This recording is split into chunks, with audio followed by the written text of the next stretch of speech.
You've been told your emotions control you, that anger is automatic, that sadness is unavoidable, that anxiety is just part of who you are. But if that were true, why do some people stay calm in storms that would break others? Why do some radiate peace while the rest of us drown in stress, regret, and overthinking?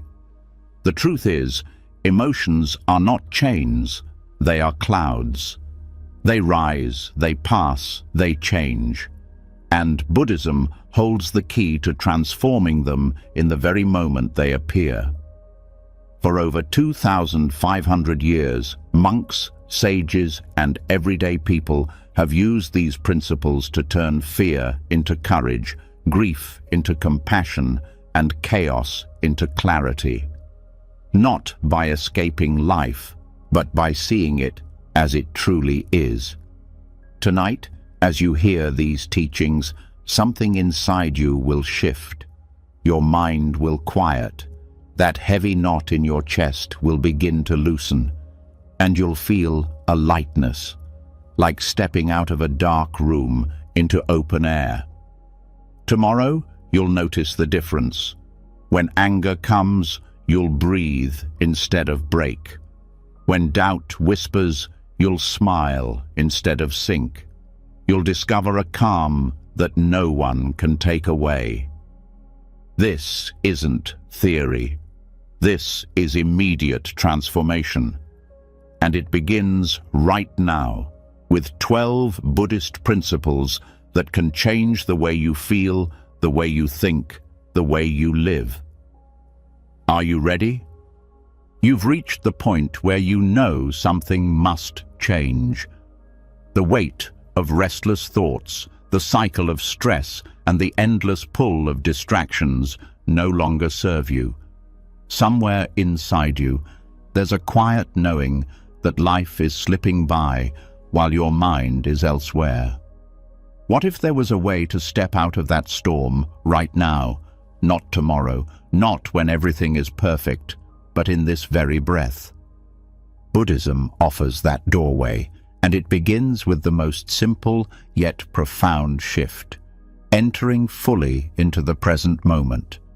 When most people hear "be present," they assume it means a vague idea of relaxing or paying attention. But Jhana Samadhi goes far beyond that. It is not just a reminder to live in the now, it is the training of the mind to rest so completely in one single breath, in one single second, that everything else, fear, anger, doubt, confusion, falls away. To enter the present moment with full awareness is to discover a power most people will never touch because they are too busy chasing life instead of inhabiting it. Think about how the mind usually works. It leaps forward to tomorrow's worries or drags itself back into yesterday's mistakes. One part of you is making lists, another is replaying conversations, another is bracing for the next problem. No wonder there's exhaustion. The body may be here, but the mind is scattered in 1,000 directions. Jhana Samadhi brings everything back together. It pulls the fragments of awareness into one point, like light through a magnifying glass. Suddenly, the fog clears. Overwhelm dissolves, not because the world has changed, but because your relationship to it has. What makes this so powerful is that it requires nothing outside yourself. You don't need more money, approval, or the perfect conditions. You don't even need hours of silence on a mountain retreat. All it takes is willingness to give full attention to the next breath. When you do, a shift occurs instantly. The mind, usually restless like a wild horse, pauses. That pause is more than relief. It is freedom. In that pause, you see that thoughts are just passing ripples, not unbreakable chains. Neuroscience today confirms what Buddhist masters taught centuries ago. Studies on mindfulness meditation show that focusing on a single breath calms the amygdala, the part of the brain responsible for fight-or-flight cortisol levels drop. Heart rate slows, clarity rises. A single conscious breath can interrupt the momentum of stress before it spirals into panic. This is not an idea, it is a lived biological fact. The nervous system shifts, and with it, emotions transform. But here's the deeper truth. Kshana Samadhi isn't only about calming down, it is about entering reality as it truly is. When the mind anchors itself fully in the present, the illusions created by fear and memory lose their grip. Worry about the future has no substance here, because the future hasn't arrived. Regret about the past cannot breathe here, because the past is gone. In this space, only life itself remains, pure, immediate, undeniable. The sound of your breath, the weight of your body, the aliveness of this instant. People often think freedom means controlling every circumstance, but life refuses to be controlled. What can be trained is the mind. In the practice of Kshana Samadhi, you don't run from chaos or deny emotion. You step so fully into this moment that chaos cannot touch you. You stop standing in the storm and instead stand in the still point that has always been here. This is not about spacing out or escaping responsibility. In fact, the more present you become, the more capable you are in daily life. When the mind is scattered, decisions are clumsy, conversations are reactive, mistakes multiply. But a present mind sees clearly. It responds instead of reacts. It speaks with weight and listens with openness. Presence sharpens perception, and with it, wisdom naturally unfolds. Buddhist teachers describe Kshana as a fraction of time so small it cannot be divided. A moment shorter than a blink, yet containing the whole universe. To train in Kshana Samadhi is to enter those indivisible moments with such fullness that nothing else exists. At first, it feels difficult.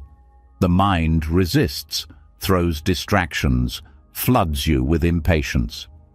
But as practice deepens, you discover something astonishing, that the present moment is not empty, it is overflowing. Every detail comes alive, the sound of a bird, the warmth of sunlight, the rhythm of breath. Life becomes rich, not because anything new has appeared, but because you finally notice what has always been here.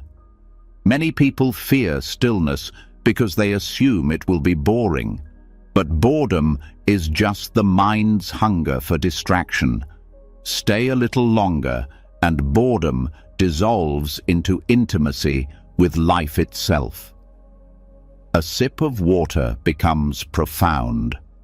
The feel of your feet on the ground becomes grounding in the truest sense. Overwhelm cannot survive here, because overwhelm is nothing more than the attempt to hold the past, the future, and the present all at once. Drop into this single moment, and instantly the weight falls away. Practical training begins simply. Inhale fully, noticing the cool air entering. Exhale slowly, noticing the warmth leaving. Don't try to force calm. Don't fight stray thoughts. Just return again and again to this breath. Over time, the mind learns a new habit. Instead of scattering, it gathers. Instead of clinging, it rests. And as it rests, Emotions that once seemed uncontrollable soften. Anxiety loses fuel. Anger burns out before it explodes. Grief becomes gentle. This shift is not abstract. Think of the last time you were deeply present, watching a sunset, listening to music that moved you, or holding someone you love. In those moments, there was no worry, no regret, no thought of what's next. Only direct experience, free and whole. Kshana Samadhi trains you to live that way, not by accident, but by choice. It's worth noticing how rare true presence has become. Technology demands constant attention. Notifications, news, endless comparisons pull the mind outward, but no device can give you peace. Peace is not downloaded, it is cultivated. Kshana Samadhi is the ancient antidote to modern fragmentation. Each time you return to the present, you reclaim your mind from forces that profit off your distraction. There's a reason why great teachers called the present moment a jewel. Hidden in plain sight, it is overlooked by nearly everyone rushing past it. Yet once you discover its brilliance, nothing else compares. Problems shrink. Perspective widens. What once felt unbearable becomes manageable, not because it vanished, but because you stopped carrying it all at once. As practice deepens, something even greater is revealed. Presence shows you that your identity is not fixed in thoughts or emotions. When you observe the mind from the stillness of a single breath, you see that anger rises and falls, joy rises and falls, fear rises and falls. But the awareness watching it all remains. That awareness is unshaken, untouched, vast. Kshana Samadhi is the doorway to that discovery, that who you truly are is not the storm, but the sky that holds it. This understanding changes everything. Suddenly, emotions lose their power to trap you. You no longer believe the story that says, "I am angry," or "I am anxious." Instead, you see, anger is present, anxiety is present. That small shift of language reflects a huge shift of consciousness. The emotion is no longer your identity. It is just a passing guest, and you are the host. Training the mind to rest in the present moment is not easy, but it is simple. It requires repetition, not perfection. Each time you drift away and return, you strengthen the habit of presence. Over weeks, months, years, this habit becomes natural, and with it, life itself feels lighter. You don't postpone peace until someday. You experience it here, now. The Buddha once said, "Do not dwell in the past. Do not dream of the future. Concentrate the mind on the present moment." Those words are not poetry, they are instructions. To follow them is to step out of suffering and into freedom. To live them is to discover that the present moment, far from being ordinary, is sacred. And once you taste that sacredness, you realize the present moment is not just a refuge from overwhelm. It is the very source of transformation, because if you can master one breath, you can master a lifetime, one instant at a time. When the mind learns to rest in a single breath, a doorway opens. You realize that presence is not the end of practice, but the foundation. It clears the fog, but what comes next is choosing how to fill that clear space. Left unattended, the mind drifts back to its old habits of doubt, irritation, craving, and fear. But if you consciously shape the state of your mind, you begin to live in a different reality altogether. This is where adhicitta comes in, the art of raising the mind into elevated states that dissolve negativity at the root. Most people assume emotions are uncontrollable visitors. Anger arrives, and they burn. Sadness comes, and they collapse. Anxiety appears, and they drown. But Buddhism teaches something far more empowering. You can train your mind not only to resist being pulled into these states, but also to grow qualities that replace them. It is like cultivating a garden. Weeds may appear, but instead of only cutting them back, you plant so many flowers, trees, and herbs that the weeds lose space to grow. Elevated states such as serenity, clarity, and spacious joy become your default climate. The beauty of adhicitta is that it does not rely on suppressing negativity. Suppression only buries emotions deeper, where they fester and return stronger. Instead, you cultivate an inner atmosphere so balanced that harmful emotions cannot thrive. It is a proactive practice, not reactive. Instead of waiting for anger to strike, you train serenity. Instead of waiting for confusion, you build clarity. In time, your inner climate shifts, and negativity begins to feel out of place in your system. This is not forced positivity. Forced positivity is brittle. It cracks under pressure. Elevated states, on the other hand, are strong because they arise from training, not denial. Think of a musician who spends years practicing scales. When they step on stage, the music flows naturally. They are not faking skill, they embody it. In the same way, when you practice cultivating elevated states daily, serenity flows in the middle of conflict. Clarity shines in uncertainty.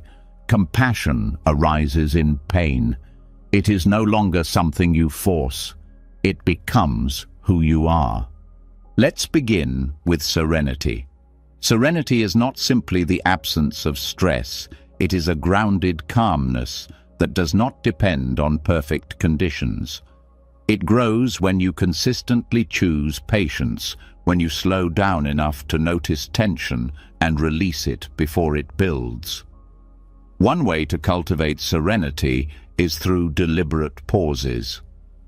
When irritation begins, instead of feeding it with stories about who wronged you, stop. Breathe. Let your body soften. This short pause breaks the chain and teaches the nervous system a new baseline. Over weeks and months, these small choices carve deep grooves in the mind until calmness becomes the natural response. Clarity is another elevated state central to adhicitta. Clarity does not mean knowing all the answers. It means seeing without distortion. Most people see through the fog of bias, past experiences, or unchecked emotions. They react not to reality, but to projections. Clarity clears that haze.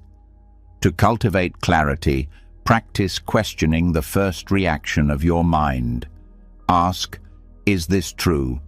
Do I know this fully? Could there be another perspective? This gentle inquiry weakens the automatic stories that trigger suffering. Over time, clarity becomes sharp, and you respond to situations as they are, not as your fear paints them. Another elevated state is inner spaciousness. When life feels heavy, it is often because the mind has collapsed around one thought or emotion, like a clenched fist. Spaciousness is the opening of that fist. You learn to hold experience loosely, with more air around it. Meditation on the vast sky or open landscapes helps to train this quality. When you remember that awareness itself is boundless, your problems shrink to their true size. They are still there, but they are no longer the whole horizon. Spaciousness breaks the illusion of being trapped. Joy is also an elevated state, but not the unstable joy that comes from external highs. Adicitta refers to a deeper, steadier joy that arises from contentment, from appreciating life as it unfolds, and from delighting in the happiness of others. You cultivate this by practicing gratitude, by noticing small moments of goodness, and by training your mind to celebrate others' success instead of comparing. This kind of joy is renewable. Unlike pleasure, which burns out quickly, this joy multiplies as you share it. Training in elevated mind states also involves refining attention. The mind often jumps from one thing to another, leaving you fragmented. Adicitta strengthens concentration so you can dwell in uplifting states longer. For example, when a moment of peace arises in meditation, instead of letting it vanish unnoticed, you place attention there gently, nurturing it like a flame. The more you return to it, the stronger it grows. Soon, that calm begins to spill into daily life, so that even simple activities feel infused with steadiness. An important key here is intentional cultivation. Negativity grows effortlessly because the mind is left untended. Cultivation requires effort, but not harsh force. It is more like watering a plant regularly than wrestling a wild animal. You return again and again, with patience, shaping your mind little by little. This consistency changes the baseline of your inner life. What once required effort becomes natural. Just as a trained athlete doesn't think about their posture, it's simply part of their body memory. You no longer need to remind yourself to be calm or clear. It becomes second nature. Scientific studies align with this ancient insight. Neuroscience shows that the brain is plastic. It changes according to what you repeatedly focus on, practice anxiety, and you strengthen those neural pathways. Practice serenity, and you rewire your brain for calm.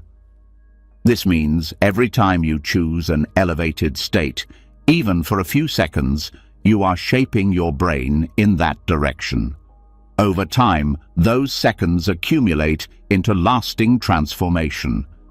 It is worth noting that elevated states do not mean detachment from reality. Some people misunderstand serenity as indifference or clarity as coldness. In truth, elevated states make you more engaged, not less. With serenity, you can enter conflict without adding fuel. With clarity, you see solutions others miss. With joy, you uplift those around you. These qualities enrich relationships, work, and community because they are deeply human, not aloof. Daily practice is essential. Start small. Spend a few minutes each morning setting the tone for the day. Instead of rushing into tasks, sit quietly, breathe, and consciously call forth serenity. Repeat a phrase like, "May my mind remain steady today." Notice how that shapes the hours that follow. During the day, when clarity falters, pause and ask one grounding question. What is true right now? Each of these micro-practices is a thread, and over time, they weave an inner fabric of stability. Adicitta also teaches that elevated states are interdependent. Serenity supports clarity. Clarity supports joy. Joy supports compassion. They feed each other. The more you cultivate one, the easier the others arise. This interconnection makes practice efficient. You don't need to master everything at once. Focus on one quality consistently, and it will naturally nourish the rest. What makes this training profound is that it transforms not only how you feel, but who you are. Elevated states shift your identity. Instead of being someone who is anxious or someone who is easily angered, you become someone who is calm, clear, and joyful. This identity is not false. It is a reflection of what you have trained into being. Your relationships change, your choices change, and life itself feels different because your lens has shifted. Over time, you may notice that negativity does not vanish completely, but its power over you weakens. Anger may arise, but serenity tempers it before it explodes. Confusion may appear, but clarity quickly untangles it. Sadness may visit, but joy quietly balances it. Elevated states become like guardians, standing watch over your mind, preventing you from being dragged into extremes. In moments of crisis, this training shows its true value. When others panic, your serenity steadies them. When others are lost in despair, your clarity offers direction. When others envy, your joy uplifts. You become not only free within yourself, but also a source of stability for others. This ripple effect is one of the most overlooked powers of bodhicitta. By elevating your mind, you elevate those around you. The Buddha often described the mind as luminous by nature, only clouded by passing defilements. Bodhicitta is the practice of uncovering that natural luminosity.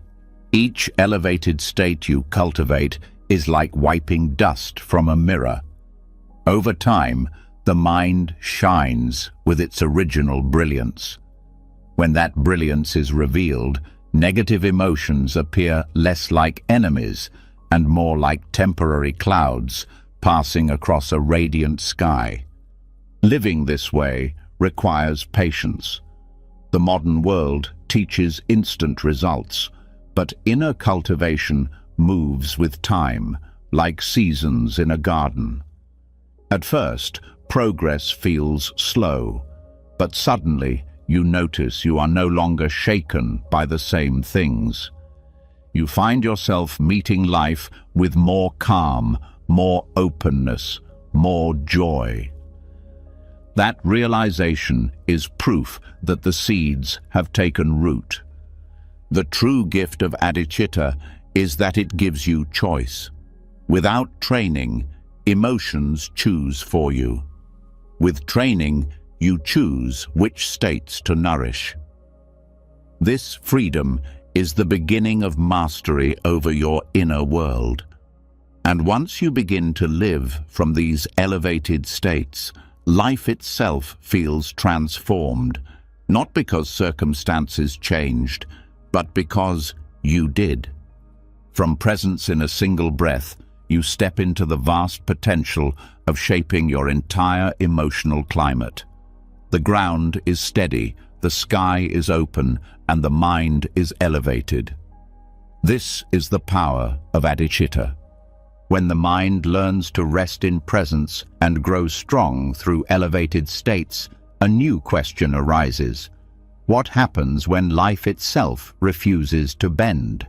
You may be calm, clear, and joyful, yet the world continues to unfold in ways you cannot control. Storms still arrive, losses still occur, people still act in ways that wound. This is where another principle enters, the practice of anuloma, aligning with the flow of nature instead of resisting it. Most suffering does not come from events themselves, but from the friction between what is and what we think should be. A plan changes and frustration rises. A relationship ends and resentment festers. The mind says, "This shouldn't be happening," while reality insists otherwise. That clash produces pain. Anuloma dissolves this struggle by training you to see life as a vast stream of causes and conditions, each moment arising because of countless factors beyond individual control. When you flow with that stream, frustration weakens. This does not mean passive acceptance of everything that occurs. Flowing with causes and conditions is not about giving up effort. It is about aligning effort with reality instead of fighting against it. Think of a sailor at sea. They cannot control the wind, but they can adjust the sail. To resist the wind is futile, but to work with it carries them forward. Anuloma teaches the same approach with emotions and circumstances. Instead of clinging to the fantasy of control, you harmonize with what is present and act skillfully from there. One way to understand this is through the law of conditionality that lies at the heart of Buddhist teaching. Every event is the result of countless prior causes.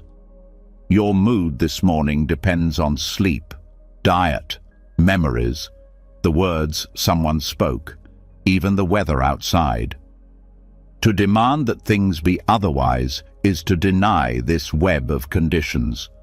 But when you see clearly that everything arises from conditions, resistance softens. You begin to accept that what is happening could not be otherwise given the causes that shaped it. That acceptance is not defeat, it is wisdom. Frustration thrives on the illusion of control. The mind insists, if only I had done this, if only they had acted differently, things would be perfect. But perfection is a fantasy. Life unfolds with both beauty and challenge because conditions are never in your hands alone. Recognizing this breaks the cycle of blame. Instead of directing anger at yourself or others, you begin to see the broader picture. The heart relaxes when it realizes it does not need to fight the entire universe. To practice anuloma, start by noticing the subtle forms of resistance that appear each day. When you are caught in traffic, watch how quickly the mind says, "This should not be happening." That thought does not move the cars any faster, it only fuels stress. Shifting to alignment means acknowledging traffic is here because countless conditions created it.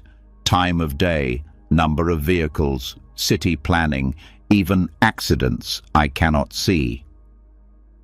From this perspective, irritation loses its bite. You cannot change the cars, but you can change the inner stance. Listening to music, breathing deeply, or using the moment for reflection becomes possible when resistance drops. This principle applies not only to small irritations, but also to life's deep upheavals. Loss, illness, betrayal, these shake the very core of identity. Yet here too, clinging to the belief that it should not have happened only compounds suffering. Anuloma does not deny grief or pain, but it softens the hard edge of resentment. It allows you to feel fully while also seeing that this too is part of the river of conditions. From that place, healing becomes possible. Consider how nature itself operates. Rivers carve valleys, trees bend in the wind, seasons turn without complaint. Nothing resists its own nature. A river does not curse the rocks in its way, it curves around them. A tree does not fight the storm, it bends and survives. Human beings alone struggle against what already is, trying to make winter into summer or night into day. But when you align with the rhythm of nature, life feels less like a battle and more like a dance. It is important to see that flowing with conditions does not mean allowing harmful patterns to continue unchecked. If someone treats you with cruelty, Alignment does not mean you stay silent or accept harm. It means you respond with clarity, recognizing that their actions are also products of conditions, perhaps upbringing, ignorance, pain. From that understanding, you act wisely, protecting yourself while not fueling hatred. This way, resistance is replaced by wise response. Anuloma also releases the heavy burden of control over the future. So much energy is wasted trying to predict or force outcomes. Yet, the future, like the past, is woven of infinite causes beyond grasp. By aligning with conditions in the present, you act with full awareness now, trusting that the result will unfold as it must. This brings freedom from anxiety because you no longer demand guarantees. You plant seeds carefully, but you do not command the harvest. This shift has practical power in daily life. In relationships, frustration often comes from expecting others to behave according to your script, but people act according to their own conditions, habits, fears, desires. When you see this, disappointment turns into understanding. It does not mean you approve of harmful behavior, but you stop demanding impossible perfection. In work, when plans collapse, resistance wastes time. Flowing with change, on the other hand, reveals new opportunities. Many breakthroughs arise precisely when old plans fail, because flexibility allowed something better to appear. Psychology today echoes these truths. Research on resilience shows that people who adapt to changing conditions recover from stress faster than those who rigidly resist. Flexibility in thought and emotion protects mental health. In other words, flowing with life reduces frustration, not because it solves every problem, but because it shifts your posture toward them. You stop demanding that reality obey you and instead find your place within it. Meditation on anuloma can be practiced by observing sensations and thoughts without pushing them away. When discomfort arises in the body, instead of tensing against it, relax into awareness of it. See how the sensation changes, how it has no fixed form. In this way, you train yourself to flow with conditions instead of hardening against them. Over time, this habit expands beyond the cushion into daily life.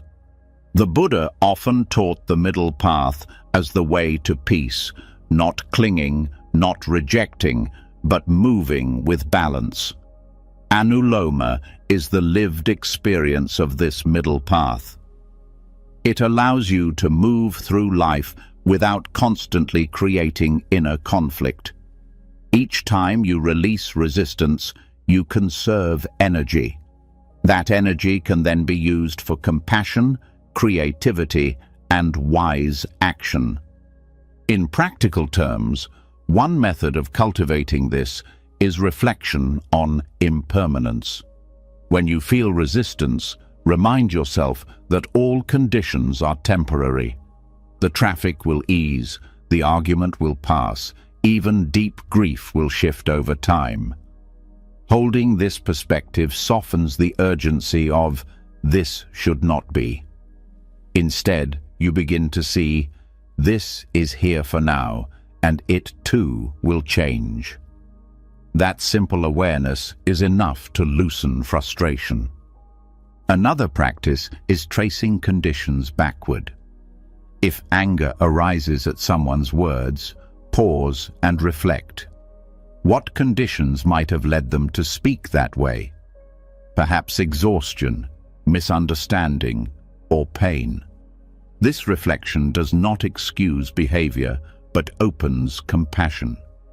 You see that everyone is carried by causes, just as you are.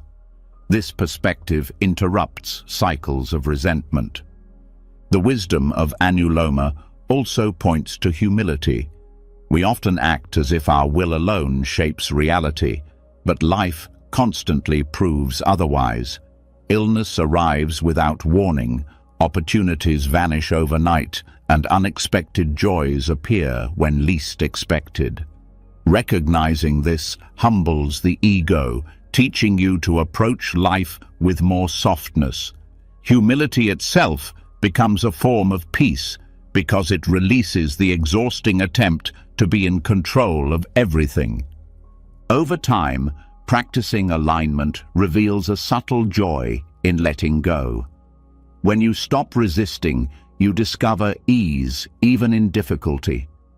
Like a swimmer who surrenders to the current, you realize the river can carry you. Struggle transforms into flow. This joy does not come from everything going your way, but from discovering that you no longer need it to. Anuloma is not a practice you master once. It is a continual remembering. Each moment brings new conditions, and with them, the temptation to resist. Each time you notice resistance and soften, you strengthen alignment. Slowly, frustration loses its familiar grip, replaced by steadiness and grace. From presence, you gained stability. From elevated states, you gained strength. With Anuloma, you now gain freedom from unnecessary struggle. Life will still bring challenges, but when you move with its flow, frustration no longer defines you. Instead, you move as part of the great rhythm of nature, no longer an enemy of reality, but its companion. When you begin to move with life instead of fighting it, frustration weakens. Yet even in that flow, the mind has another trick. It creates layers of stories on top of reality. A word from someone becomes a personal attack. A delay becomes a disaster. A memory becomes proof that you are unworthy. What actually happens is simple, but the mind adds projections that transform small ripples into heavy storms. The practice of Pakupanadhamma cuts through this haze. It brings you back to reality as it truly appears now, stripped of the unnecessary narratives that fuel emotional pain. Most people are not living in reality. They are living in interpretations. Someone looks away in conversation, and the story begins. They must dislike me. A message goes unanswered, and the story says, I am being ignored. These stories arise so fast that they feel like truth, but in fact they are guesses, often shaped by past wounds rather than the present moment. Pakupanadhamma is the training of seeing directly, without the extra layers. It is the discipline of staying with what is actually here. At the heart of this principle is the recognition that emotions themselves are momentary phenomena. Anger feels eternal when it surges, but when you observe closely, it is a series of shifting sensations: heat in the chest, tension in the jaw, rapid thoughts. Fear appears solid, but when broken down, it is fluttering breath, tightening muscles, racing images. By seeing these as they are, you cut through the illusion of permanence. The mind's stories say, I am an angry person. I am an anxious person. Reality shows, anger is here now, but it changes. Anxiety is here now, but it passes. This clarity is deeply liberating.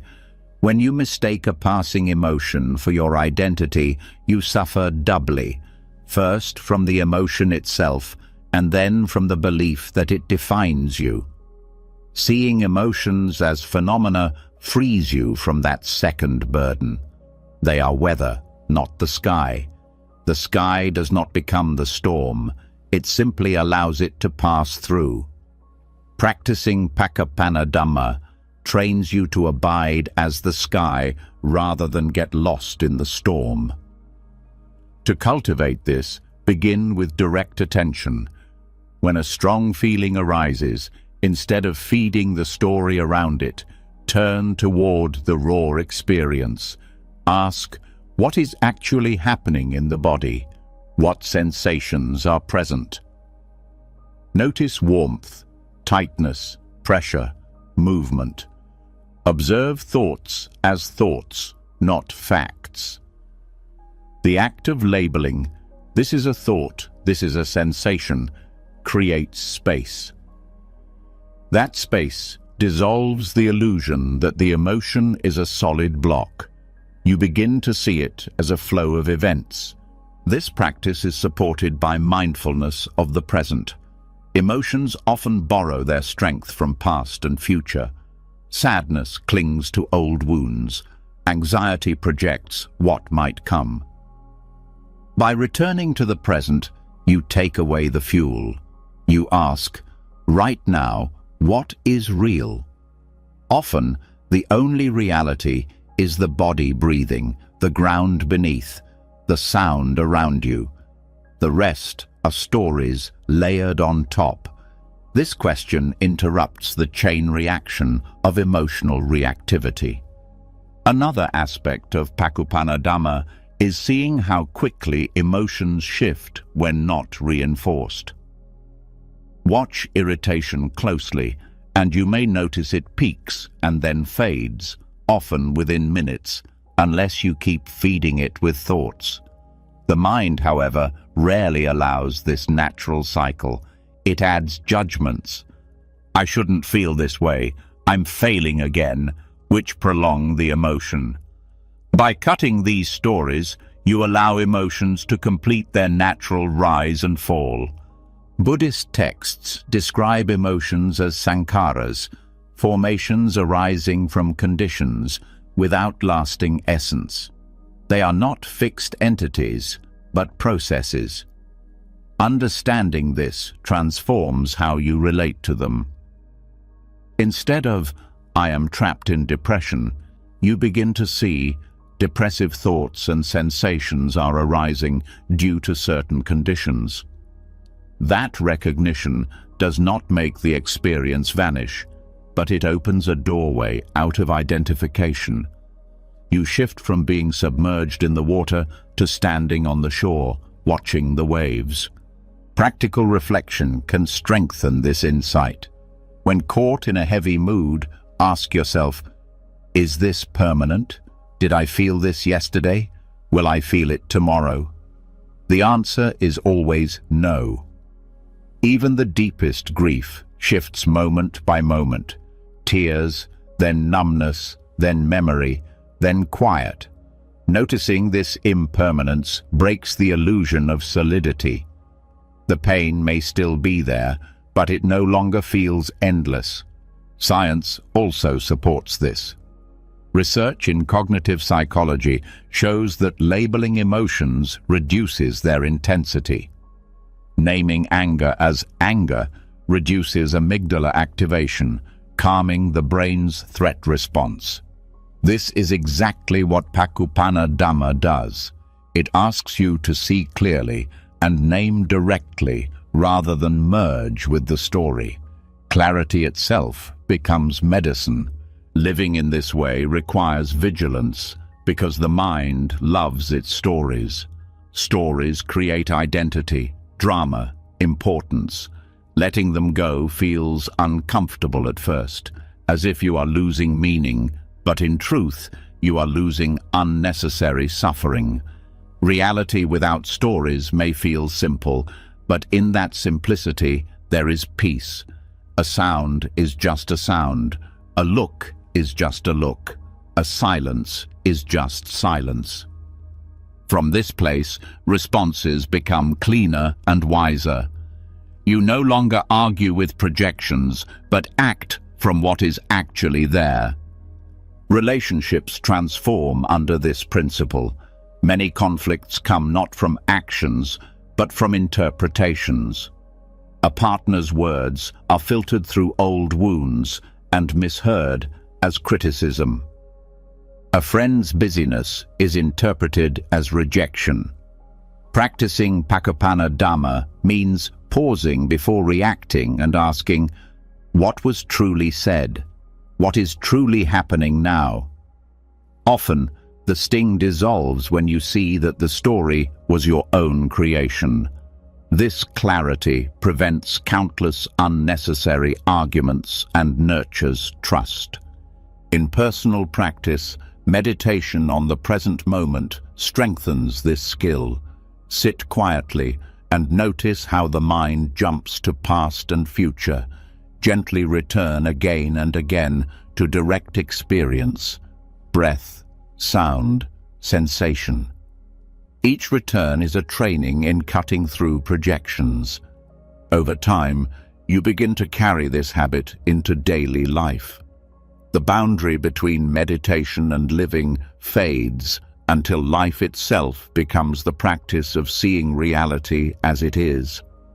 Another important element is compassion. When you see your own emotions as passing phenomena, you become less harsh with yourself. Instead of saying, I am broken, you say, pain is present. This softens self-criticism and makes space for kindness. The same applies to others. When you see their anger or fear as temporary processes shaped by conditions, judgment weakens.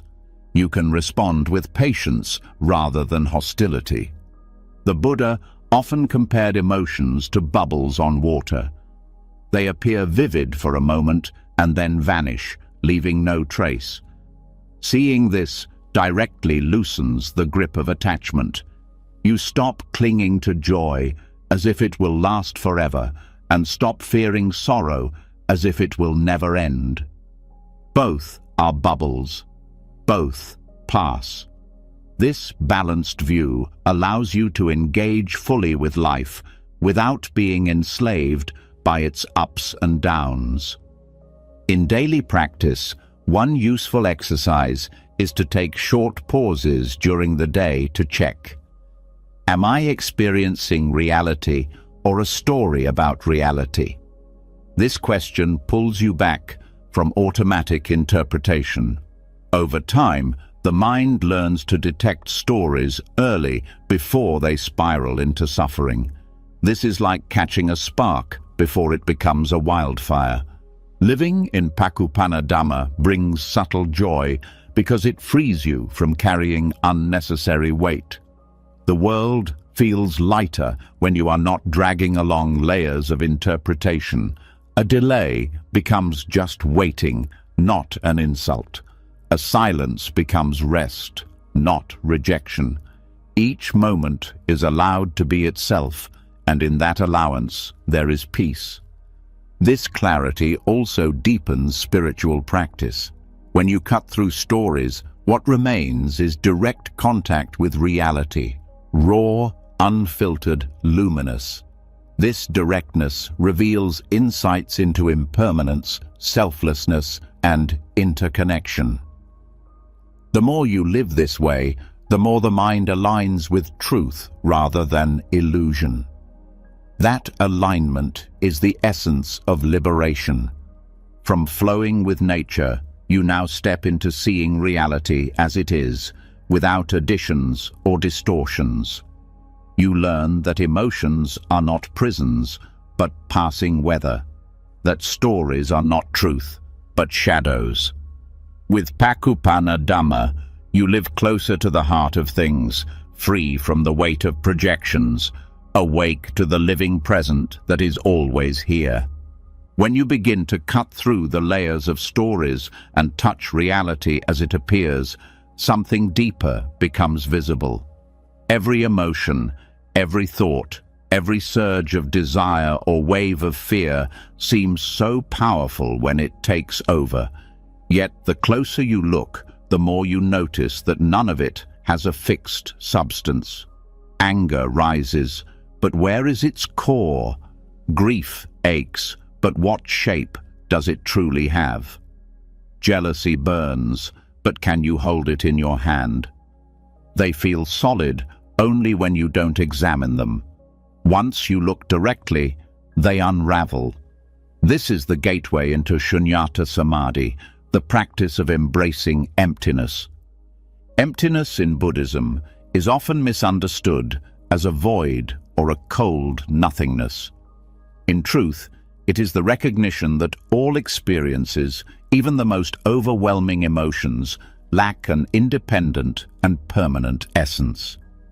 They are not fixed objects. They are processes woven together by causes and conditions. When you embrace this, the grip of emotions loosens. You see anger not as a permanent enemy, but as a wave of sensations and thoughts that appear, shift, and disappear. The solidity was always an illusion. Take anger as an example. In the heat of it, you may feel as though it defines you completely. Yet, if you pause and examine, you will notice rapid heartbeat, rising temperature, tightened jaw, mental images of injustice. Each of these arises from different conditions. The words you heard, your memories of similar events, your body's stress response. When you dissect it, anger dissolves into parts, none of which alone is anger. The unified, overwhelming entity was never real. By seeing its emptiness, the fire weakens. The same is true for grief. Loss feels like a heavy wall, impossible to move through. But when observed carefully, grief is waves of sadness, memories replaying, physical heaviness in the chest, thoughts about what might have been. None of these, by themselves, are grief. Grief exists only as a combination, constantly shifting moment to moment. This insight does not dismiss pain, but changes your relationship to it. Instead of being crushed under a monolith, you begin to see moving parts. And because they move, they also pass. Jealousy, too, dissolves under scrutiny. At first it feels like a single sharp blade, but look closer. It is a mix of comparison, fear of losing love or status, memories of past rejection, bodily tension, a racing mind. Put together, they form what we call jealousy. Taken apart, there is no core to grasp. By seeing this, jealousy loses its absolute authority. It becomes one more passing pattern in the mind. The teaching of emptiness does not deny experience. You still feel anger, grief, or jealousy arise, but you no longer mistake them for solid, eternal truths. Embracing emptiness means meeting them with wisdom, knowing they are temporary, dependent, and without self. This knowledge itself transforms the emotional landscape. Fear loses weight when you know it cannot stay. Sorrow softens when you see it is built from shifting parts. Joy, too, becomes more precious because you recognize its impermanence. Modern science reflects this ancient insight. Neuroscience shows that emotions are not singular entities, but patterns of brain activity, bodily responses, and thought loops. They emerge from networks firing together and fade when the conditions change. Psychology confirms that when people deconstruct emotions into parts, naming bodily sensations, recognizing thought patterns, the intensity drops. The brain literally rewires when you stop believing in the solidity of an emotion. This is Shunyata Samadhi in practice. Meditation is the laboratory where you can experience this directly. When an emotion arises, instead of resisting or indulging it, observe it with precision. Notice the sensations, the mental images, the storylines. As you break it into components, the sense of a solid block crumbles. Keep observing, and you will see gaps, moments of absence, shifts in quality. The more you look, the less you can find anything fixed. This is the direct taste of emptiness, not an abstract philosophy, but a lived experience of release. Daily life offers countless opportunities to practice.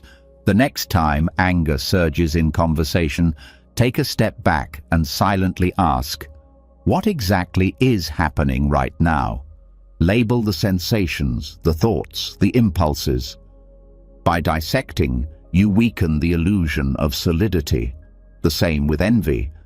Instead of drowning in the feeling, notice the exact comparisons happening in your mind, the tension in your chest, the fear underneath. Each recognition takes power away from the emotion. Embracing emptiness also changes how you relate to identity. Most suffering comes from clinging to "I am this" or "I am that." I am a failure. I am unworthy. I am always angry. But when you see emotions as empty processes, you realize they do not define you. They arise, they pass, and awareness remains.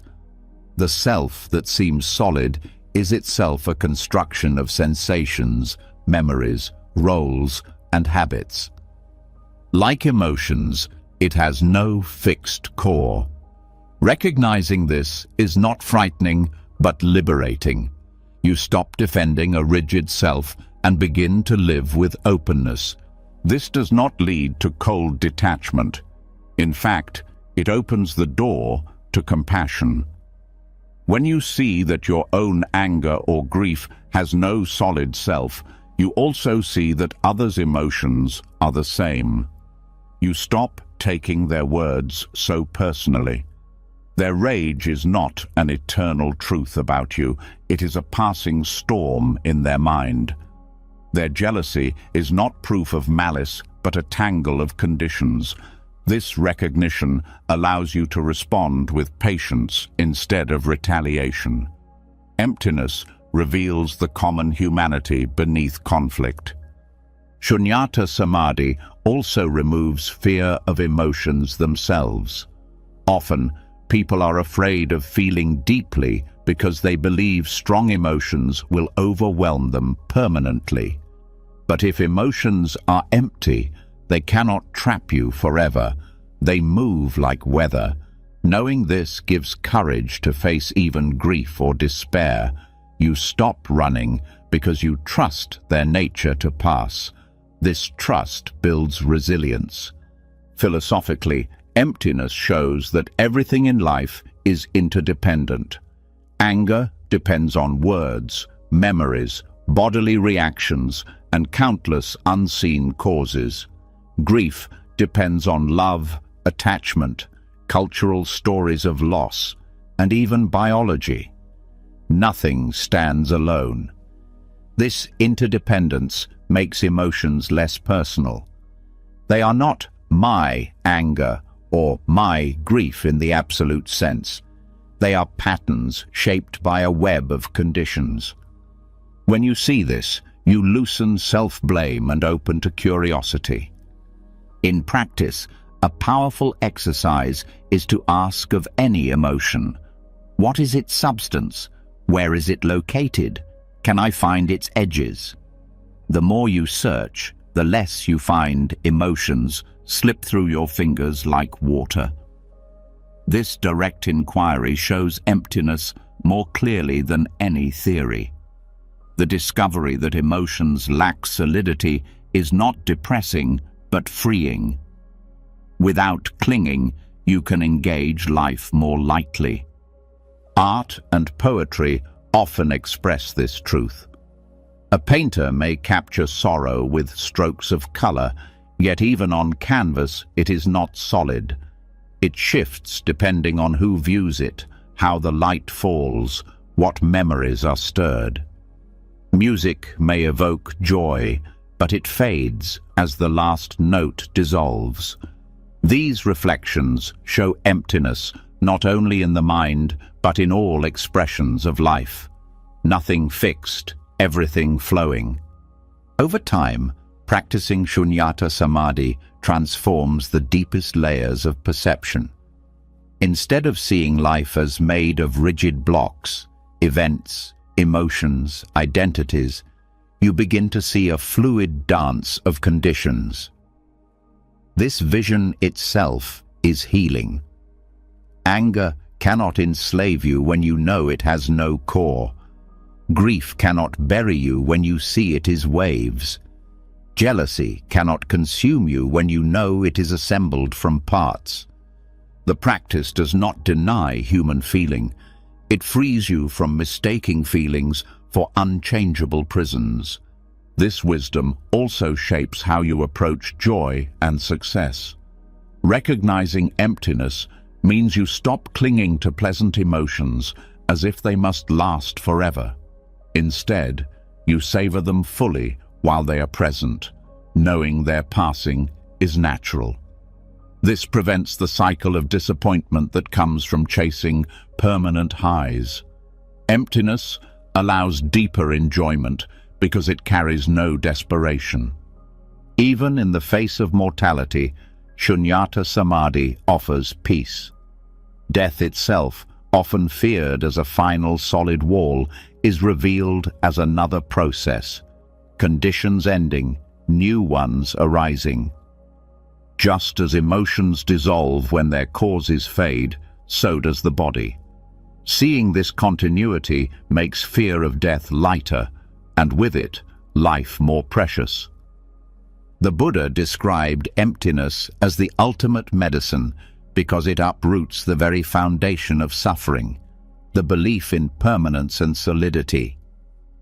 Once you see that nothing, not even your deepest pain, has a fixed core, the weight lifts. You engage with life directly, openly, without clinging. Every moment becomes more fluid, every emotion more workable, every challenge less suffocating. From seeing reality clearly, you now step into this vast insight that even the strongest emotions are empty of solid essence. They arise and pass like clouds in the endless sky of awareness. By embracing emptiness, you discover not a void, but freedom, the freedom to live without being chained to what was never permanent in the first place. When you see that emotions like anger, grief, and jealousy have no solid core, something within you begins to soften. But emptiness alone is not enough. Life continues to bring highs and lows, praise and blame, joy and loss. Without balance, the mind can still swing wildly between extremes. To meet life with wisdom, you need equanimity, not cold detachment, but a sacred steadiness that allows you to stay centered in the middle of change. This is upeksha, the practice of remaining steady without indifference, the state that neutralizes emotional extremes before they take control. Equanimity is often mistaken for apathy, but it is the opposite. Apathy withdraws from life, closing the heart to avoid pain. Upeksha opens the heart fully, yet refuses to be thrown around by every passing wave. It is a stability rooted in clarity. You care deeply, but you do not collapse when outcomes shift. You remain engaged, but you are not consumed by the fires of gain and loss.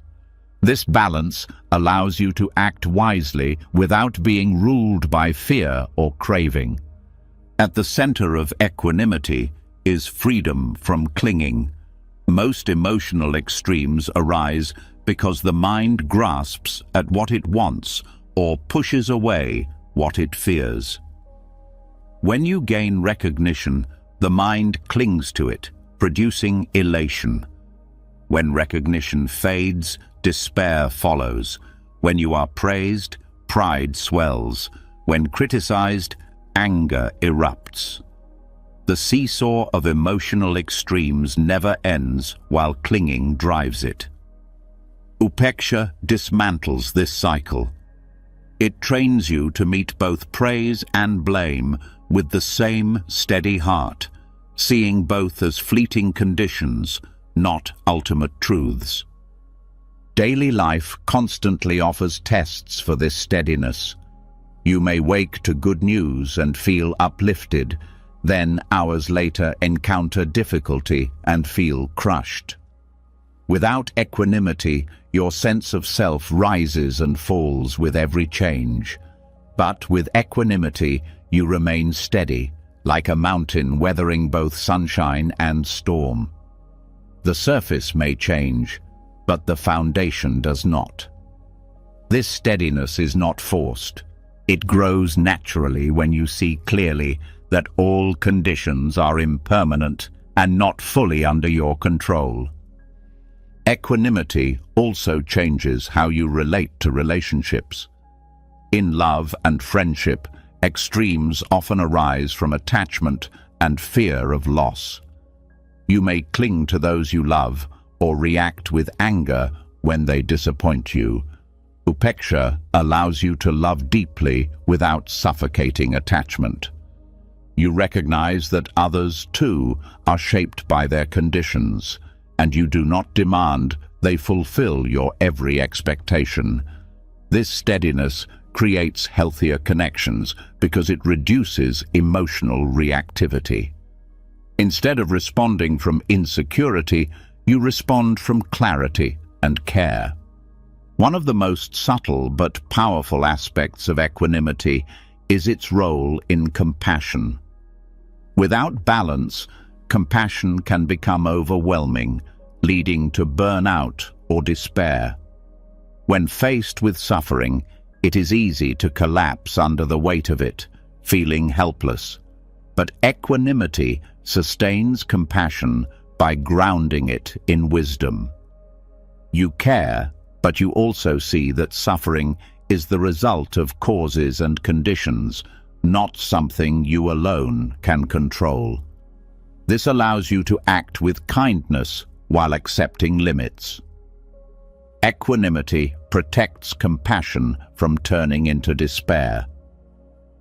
Equanimity also transforms anger.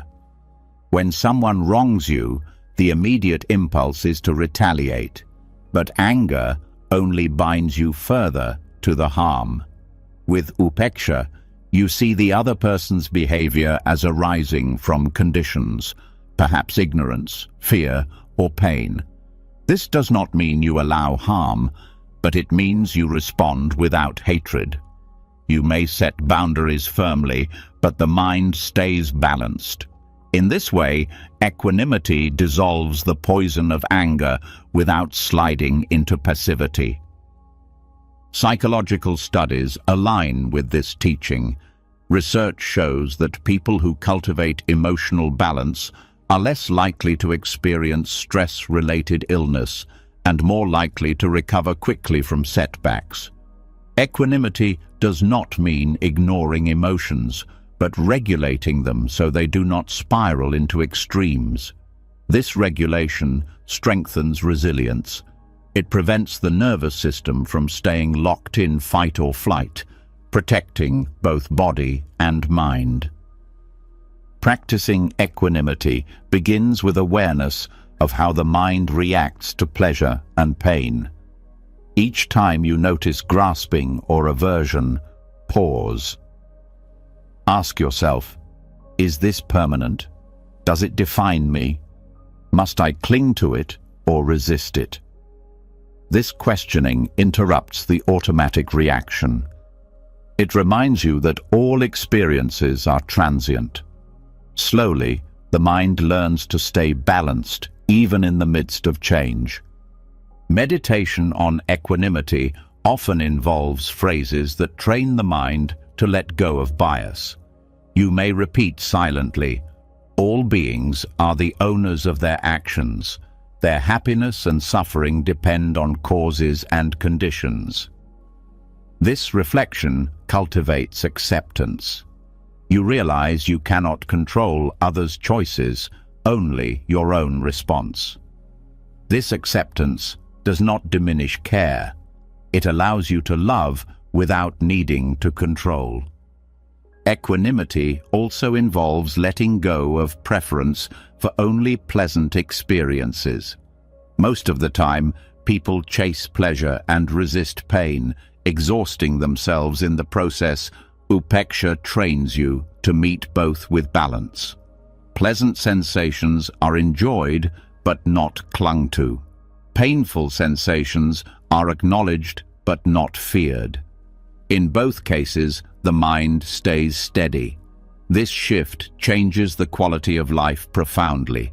Instead of being at the mercy of circumstances, you carry peace within you. One of the most practical benefits of equanimity is its effect on decision-making. When gripped by extremes, choices are reactive, driven by fear, greed, or anger. In equanimity, the mind is clear, not clouded. Decisions arise from understanding, not impulse. This leads to wiser outcomes, less regret, and stronger trust in yourself. Over time, equanimity builds confidence because you see that you can remain steady even under pressure. Equanimity is not something achieved overnight. It is trained gradually through repeated practice in small moments. Each time you resist being swept away by elation or despair, you strengthen the muscle of steadiness. Each time you pause before reacting, you deepen the roots of balance. Like any training, it requires patience, but the reward is profound. A mind that no longer suffers unnecessarily from the constant swing of conditions. This practice also brings freedom in the face of injustice. When confronted with unfairness, equanimity prevents you from being consumed by rage or despair. Instead, you act firmly but calmly, guided by principle rather than reactivity. History shows that those who lead movements for justice with equanimity, steady, clear, grounded, are far more effective than those who act only from anger. Balance gives strength.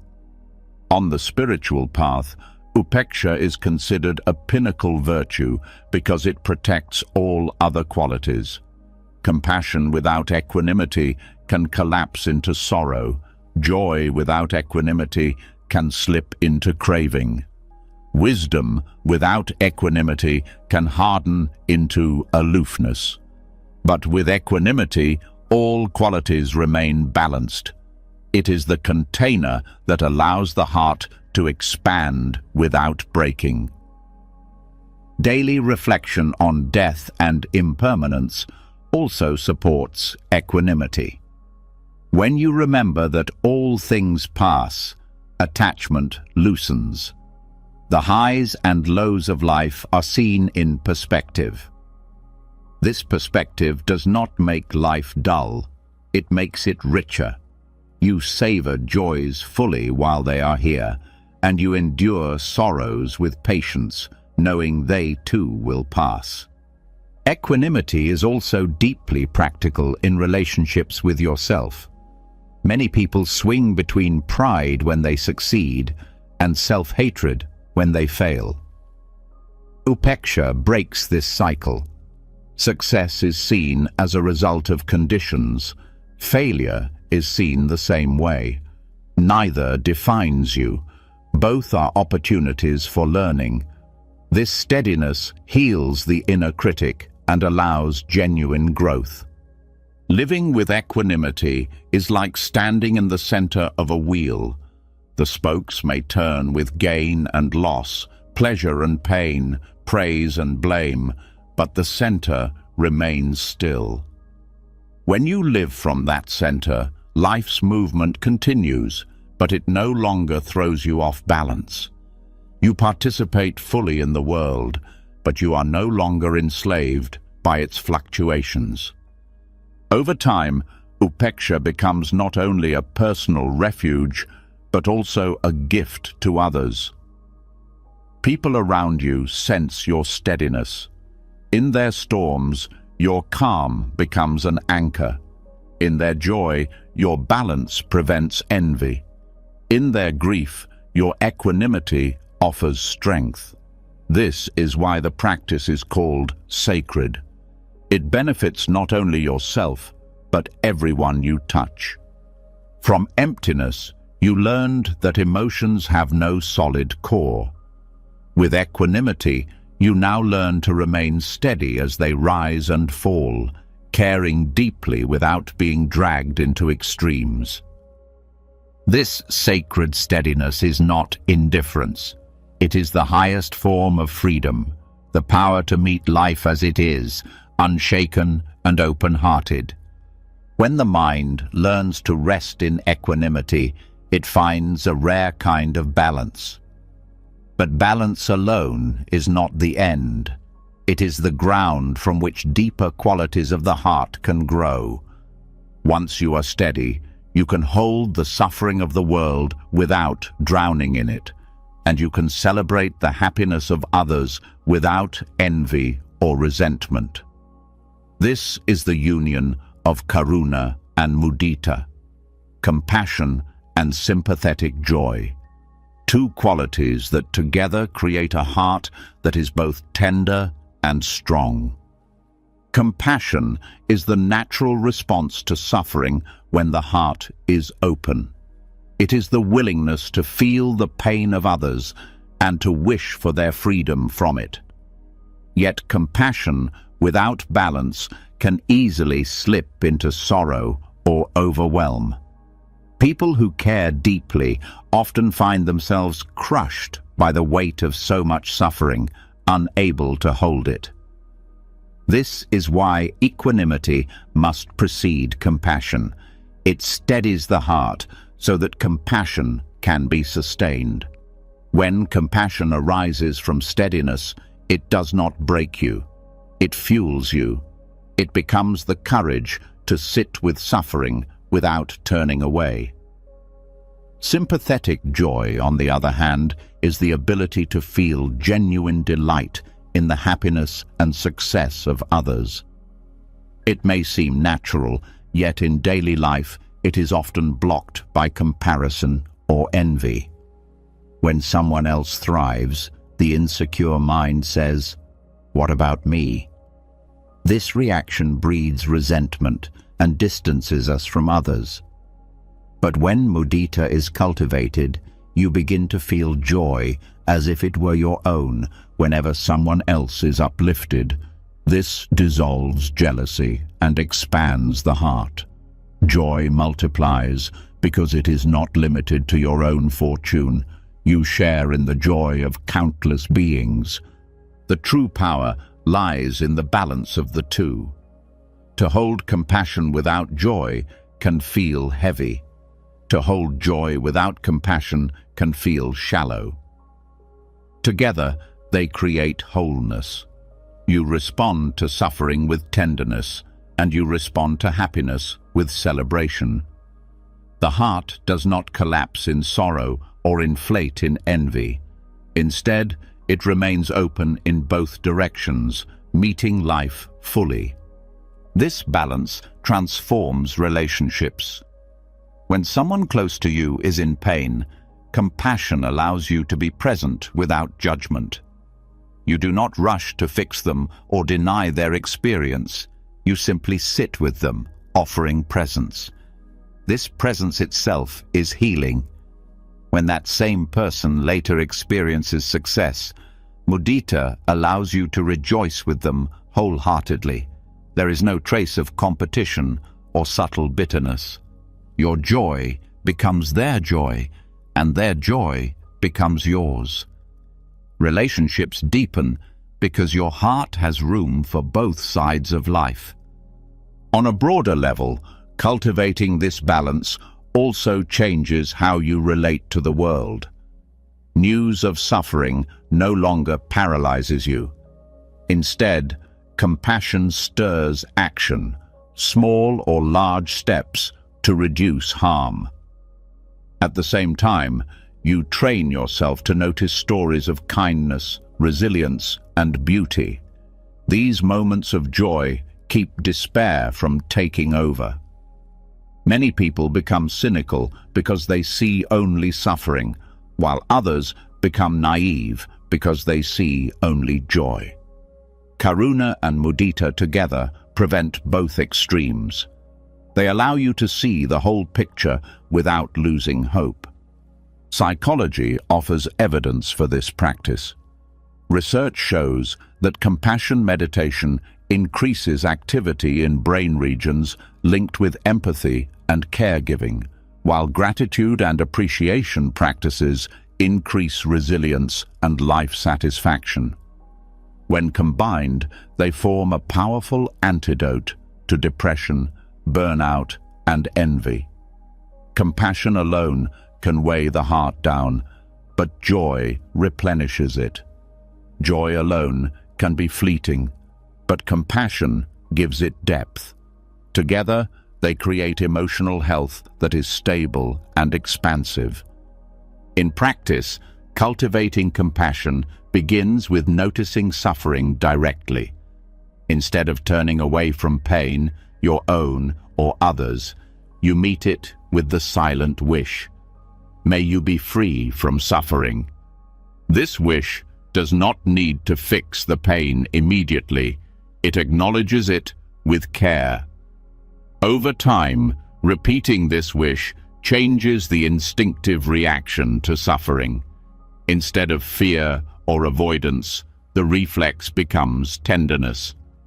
Cultivating joy begins with training attention to appreciate small things.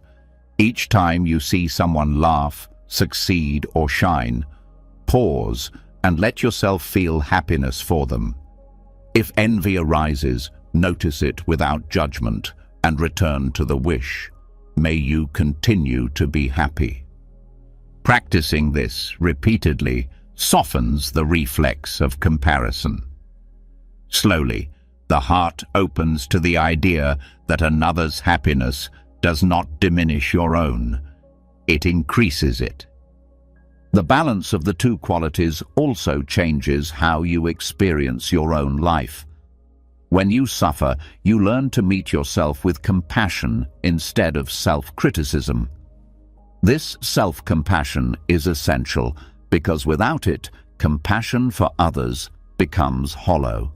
And when you succeed, you learn to enjoy your joy without guilt, knowing it can inspire and uplift others. In this way, you stop sabotaging your own happiness or minimizing it out of fear of jealousy. Your life becomes both softer and brighter. The Buddha described these two qualities as part of the four immeasurables, states of mind that, when cultivated, expand without limit. Compassion and sympathetic joy do not run out. The more you practice them, the more abundant they become. Unlike material wealth, they increase through sharing. Each act of compassion strengthens the heart. Each moment of joy in another's happiness multiplies your own capacity for delight. This balance also acts as a safeguard against distorted emotions. Compassion without joy can slide into pity, which places you above others. Joy without compassion can slide into superficial cheerfulness, which denies suffering. But when held together, the distortions dissolve. Compassion sees suffering clearly, and joy ensures you do not sink into despair. Joy celebrates goodness, and compassion ensures you do not deny pain. The balance creates authenticity. Meditation on karuna and mudita can be practiced step by step. Begin by bringing to mind someone you care for. Reflect on their struggles, softly wishing, "May you be free from suffering." Feel the warmth of that wish in your body, then shift to their happiness. Recall a time they smiled or succeeded, and wish, May your joy continue. Notice how both qualities can arise in the same heart. Expand this practice gradually to friends, strangers, even those you struggle with. With time, the heart learns to hold both compassion and joy together for all beings. Daily life also provides countless chances to strengthen this balance. When a colleague is stressed, respond with compassion, offering patience or support. When the same colleague achieves success, respond with joy, congratulating them sincerely. At home, when family members struggle, hold space with tenderness. When they laugh or thrive, celebrate without reserve. Each of these moments trains the heart until compassion and joy become natural responses rather than forced effort. Over time, this balance dissolves the sense of isolation. Suffering feels lighter because you are not carrying it alone. You share in the compassion of others. Happiness feels richer because it is multiplied by the joy you take in others' success. Life becomes more interconnected. The heart feels less like a separate container and more like part of a vast field where pain and joy move together. This practice also deepens wisdom. By holding both suffering and joy, you begin to see the full spectrum of existence without flinching. You no longer cling to happiness or fear suffering. Both are embraced, both are workable, both are part of the human experience. This wider view reduces fear because you know you can face whatever comes. Ultimately, karuna and mudita are not separate. They are two expressions of the same open heart. Compassion is love in the presence of suffering. Joy is love in the presence of happiness. Both arise when the heart is free from envy, fear, and aversion. Both expand endlessly when nurtured. And both, together, form the balance that keeps the heart resilient and alive. From equanimity, you now step into this deeper flowering of the heart. To hold compassion and joy at once is to meet life without splitting it into good and bad, desirable and undesirable.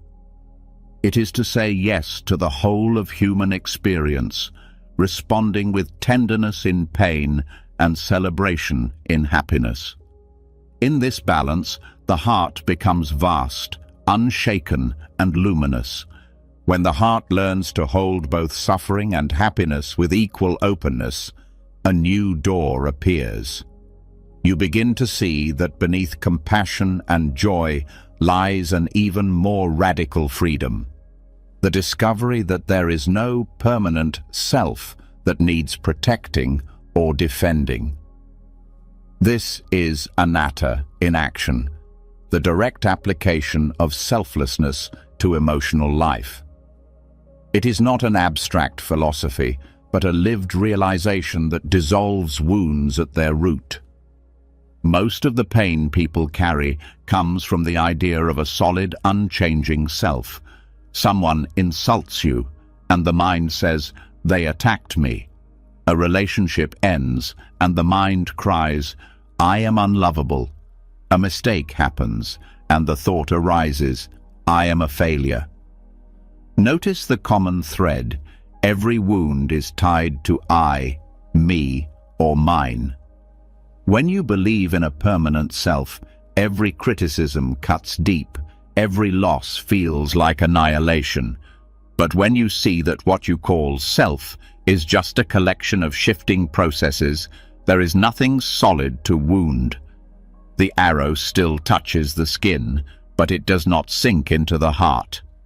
Anatta does not mean that you disappear into nothingness. It means you stop mistaking temporary patterns for an eternal identity. Thoughts arise and pass. Emotions surge and fade. Sensations change moment by moment. Even your memories and personality shift with time. What you call self is more like a flowing river than a fixed statue. When you see this clearly, the grip of ego loosens. There is less to defend, less to cling to, less to fear. Think of anger.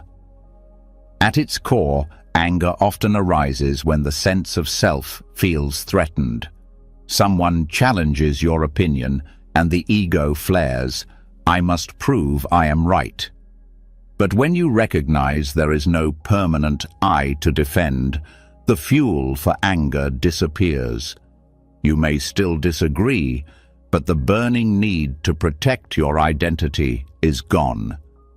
Conflict becomes lighter because it is no longer a battle for the survival of self. The same is true for shame.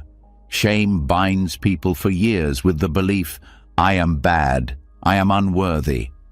But selflessness reveals that shame is simply thoughts and sensations arising from conditions, family messages, cultural expectations, old experiences. Without a permanent self, shame loses its anchor. It becomes a passing weather pattern rather than a permanent stain. This recognition does not erase responsibility for actions, but it frees you from the prison of identity. Anatta also transforms grief. Much of grief's sharpness comes from the sense that my world has been shattered.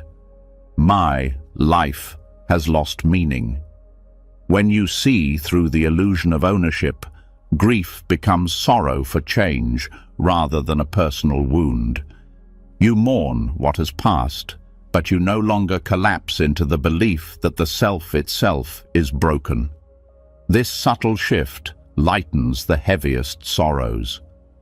In relationships, applying selflessness can end many cycles of conflict. So often, arguments continue not because of the issue itself, but because each person clings to defending their perspective, their pride, their image. When even one person lets go of this defense, space opens for genuine connection. You can listen without needing to prove yourself. You can apologize without it threatening your worth. You can forgive without it making you small. This is selflessness in action, not the erasure of individuality, but the release of rigid identity. Science offers parallels to this teaching. Neuroscience shows there is no single place in the brain where the self resides. The sense of I is constructed from many regions working together: memory, body sensation, language, attention. When one area is disrupted, the sense of self shifts dramatically. This supports what Buddhism has taught for centuries. The self is not a fixed entity, but a dynamic process. Understanding this scientifically can reinforce the lived experience of selflessness. Meditation is one of the clearest ways to experience anatta. Sit quietly and watch the flow of thoughts. You may notice that they appear on their own. You do not create them. A memory flashes, an image arises, a word echoes. If you look closely, there is no thinker behind them, just thoughts appearing and dissolving. The same with sensations, tingling, pressure, warmth, all arising without a controller. Awareness notices them, but nowhere can you find a solid I. This direct observation is the foundation of selflessness. Applying this insight in daily life requires vigilance. Each time you feel hurt, ask, what exactly is being attacked? Is there really a self here to defend? Often, you will find that what hurts is an image, the idea of being competent, respected, loved. But those images are not permanent. They shift depending on context. Realizing this does not make pain vanish instantly, but it creates distance. The pain is seen as arising in conditions, not as proof of who you are. Selflessness also expands compassion. When you see that others too are driven by the illusion of self, you understand their struggles differently. A harsh word from them is not an attack by a solid person, but a moment of confusion driven by conditions. This insight softens judgment and allows patience. You see that their anger or pride is not who they truly are, but passing expressions of clinging. From this view, forgiveness comes more easily. Anatta in action does not remove responsibility. Actions still have consequences. Choices still matter. What changes is the weight of ownership. Instead of, "I am permanently flawed," you see, conditions gave rise to this action, and I can change conditions going forward. This perspective fuels growth without crushing guilt. It turns mistakes into lessons rather than life sentences. Daily practices can strengthen this realization. Reflection on the 5 aggregates: form, sensation, perception, mental formations, and consciousness helps deconstruct the sense of self. Each aggregate is seen as changing, dependent, not self. Together, they create the illusion of I, but none alone is the owner. Practicing this reflection regularly loosens identification. Another practical tool is shifting language. Instead of saying, "I am angry," say, "Anger is present." Instead of, "I am anxious," say, "Anxiety is arising." This simple change reframes emotions as passing phenomena rather than identity. Over time, it rewires the habit of self-identification, reducing suffering. This teaching also reshapes ambition and comparison. Much stress comes from comparing my life to others, but with selflessness, comparison loses ground. You see that each life is a stream of conditions, none inherently better or worse. Ambition may remain, but it becomes less about defending identity and more about expressing potential. This shift brings peace even while striving. Selflessness also addresses fear of death. Fear arises because the ego believes it will be annihilated. But when you see that there was never a fixed self to begin with, death is understood as the natural dissolution of conditions. Life flows on, just as it always has. This recognition reduces existential fear and allows you to live more fully now. Over time, anatta in action dissolves emotional wounds at their roots. Without a rigid self to defend, insults lose power. Without ownership of shame, old wounds fade. Without clinging to identity, grief softens. Without envy of others' success, joy expands.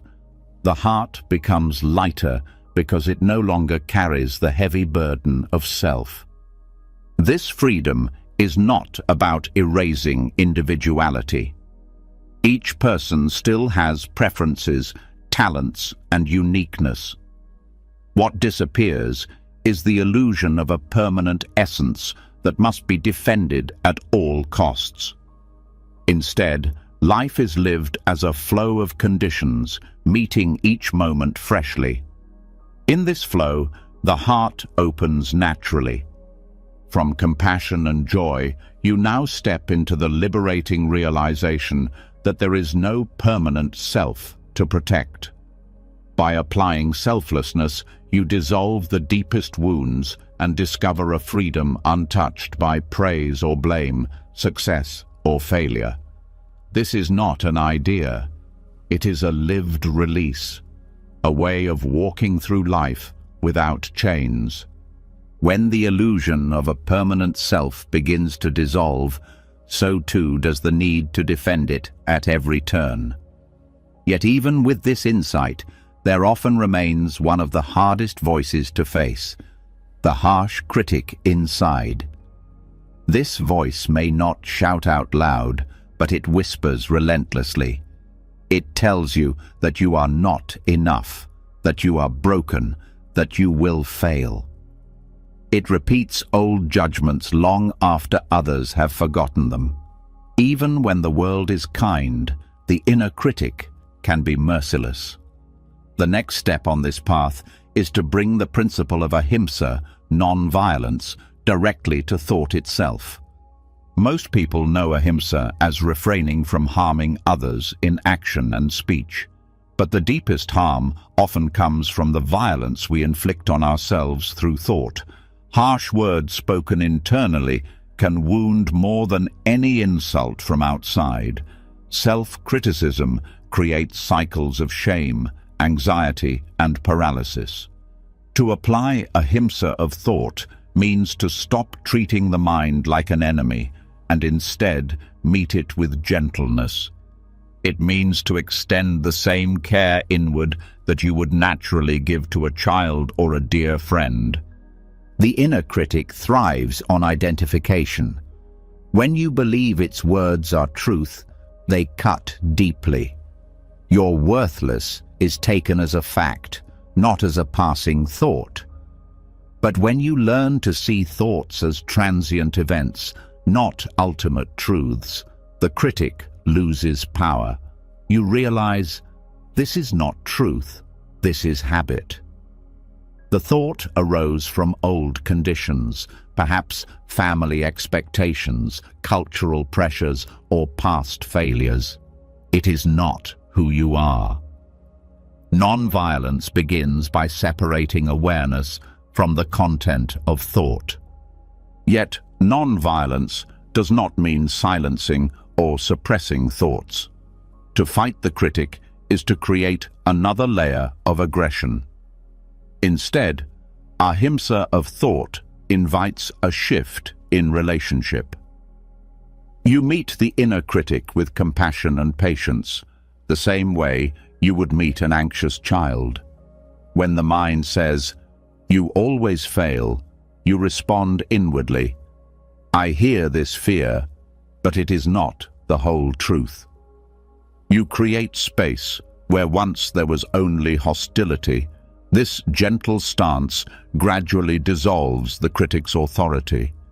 Scientific research supports this approach. Studies on self-compassion reveal that treating oneself with kindness leads to greater resilience, lower stress, and improved mental health. Harsh self-criticism, by contrast, is linked with depression, anxiety, and even physical illness. The body reacts to self-critical thoughts as if under attack. Heart rate rises, cortisol floods, the nervous system tightens. In this sense, violent thinking literally harms both mind and body. Non-violence toward thought is not indulgence, it is medicine. Practically, ahimsa of thought can be cultivated through mindfulness of mental talk. Begin noticing the tone of your inner dialogue. Is it gentle or harsh? Encouraging or condemning? Each time you detect violence, pause. Ask yourself, would I say this to a close friend? If not, then it does not belong in your mind either. Over time, this practice reconditions the tone of inner speech. Thoughts still arise, but their flavor becomes softer. Another practice is replacing judgment with curiosity. Instead of, "I'm so stupid for making that mistake," shift to, "What can I learn from this?" Curiosity is non-violent because it seeks understanding rather than punishment. It transforms errors into teachers instead of scars. The critic thrives on final judgments, but curiosity dissolves them into growth. Non-violence of thought also extends to how you perceive others. The mind often generates silent criticism, judging strangers, co-workers, or even loved ones without speaking. Though unseen, these thoughts shape your energy and behavior. They feed resentment and distance. To practice ahimsa, notice these judgments and soften them. Replace "they are so lazy" with "they must be struggling today." Replace "she is arrogant" with "perhaps she is protecting herself." This shift does not excuse harmful behavior, but it frees your own mind from the violence of judgment. Bringing gentleness to thought also changes how you hold your past. Many people carry regrets like heavy stones, replaying old choices with constant blame. Ahimsa invites you to see those moments as part of a larger web of conditions. You acted with the understanding you had at that time. To continue punishing yourself endlessly serves no one. Non-violence means allowing the past to inform growth without chaining you to shame. Equally, ahimsa of thought reshapes ambition. The inner critic often disguises itself as motivation. You'll never succeed unless you push harder. But violence cannot produce lasting success. It may drive temporary achievement, but it leaves exhaustion and emptiness behind. Non-violent motivation is different. It says, "I want to grow, and I will support myself in the process." This approach sustains energy because it comes from care, not fear. Meditation practices can make this shift tangible. In loving-kindness meditation, you silently repeat phrases such as, "May I be safe, may I be healthy, may I live with ease." At first, the critic may resist, telling you that you don't deserve kindness. But with repetition, the resistance weakens. Over time, the mind begins to accept that kindness is allowed. This practice rewires the habitual tone of inner dialogue, replacing hostility with care. Daily life provides countless opportunities to practice. When you catch yourself thinking, "I ruined everything," pause and breathe. Acknowledge the mistake without cruelty. "I made an error, but I can correct it." When you notice judgment toward another, reframe it. This person, like me, is shaped by conditions.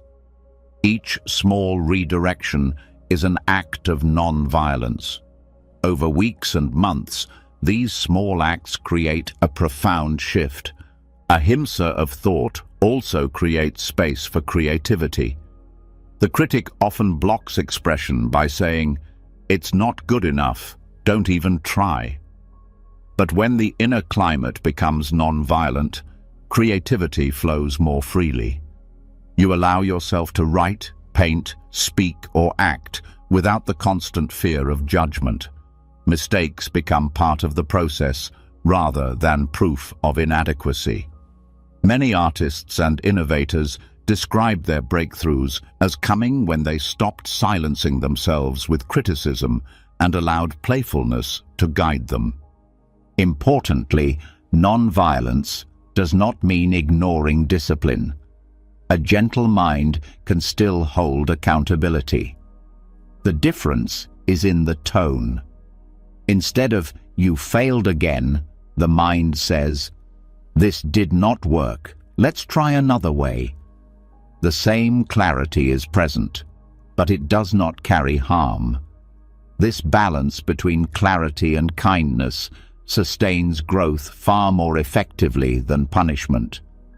On the deepest level, Ahimsa of thought supports the realization of selflessness. The critic clings to the idea of a fixed self. I am bad, I am unworthy. By treating thoughts non-violently, you see that they are simply passing events, not the essence of who you are. This insight reinforces the truth of anatta. You are not your thoughts, and you do not need to be defined by them. This practice also ripples outward. When you soften the inner critic, you naturally become less harsh toward others. Patience grows because you no longer demand perfection of yourself or them.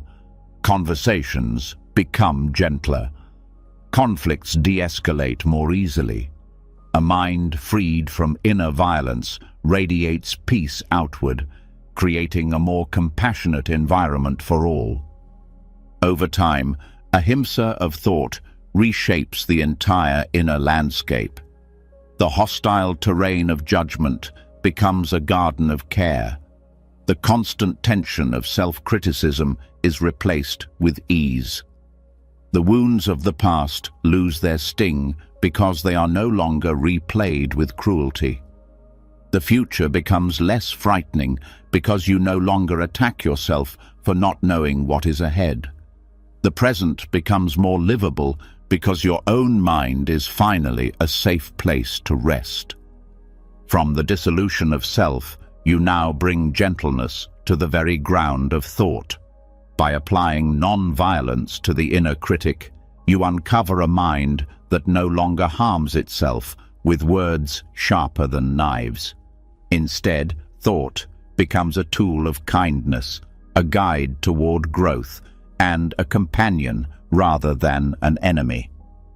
This is the living practice of ahimsa in its most intimate form, the healing of the inner voice.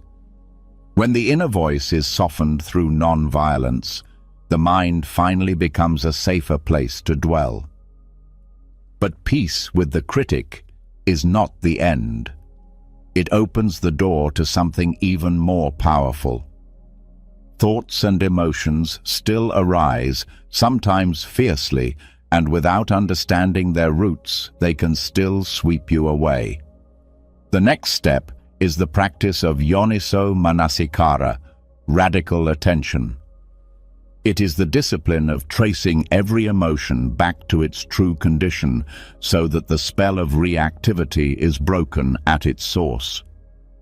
Most people take emotions at face value. Anger appears and they lash out. Fear appears and they retreat. Desire appears and they chase. Rarely do they stop to ask, where did this come from? What set it in motion? Emotions feel like spontaneous truths, but they are not. They are the results of conditions, causes that have built up over time, both seen and unseen. Radical attention means turning the light inward and refusing to accept emotions as random or inevitable. It means following the thread all the way back until the root is revealed.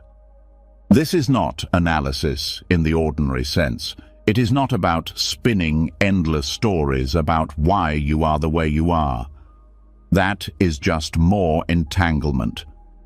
Radical attention is precise, immediate, and penetrating. When irritation arises, instead of justifying it with reasons, they disrespected me, they always do this. You look directly. What sensation triggered this? Was it a tightening in the chest, a thought of being undervalued, an echo of past memory?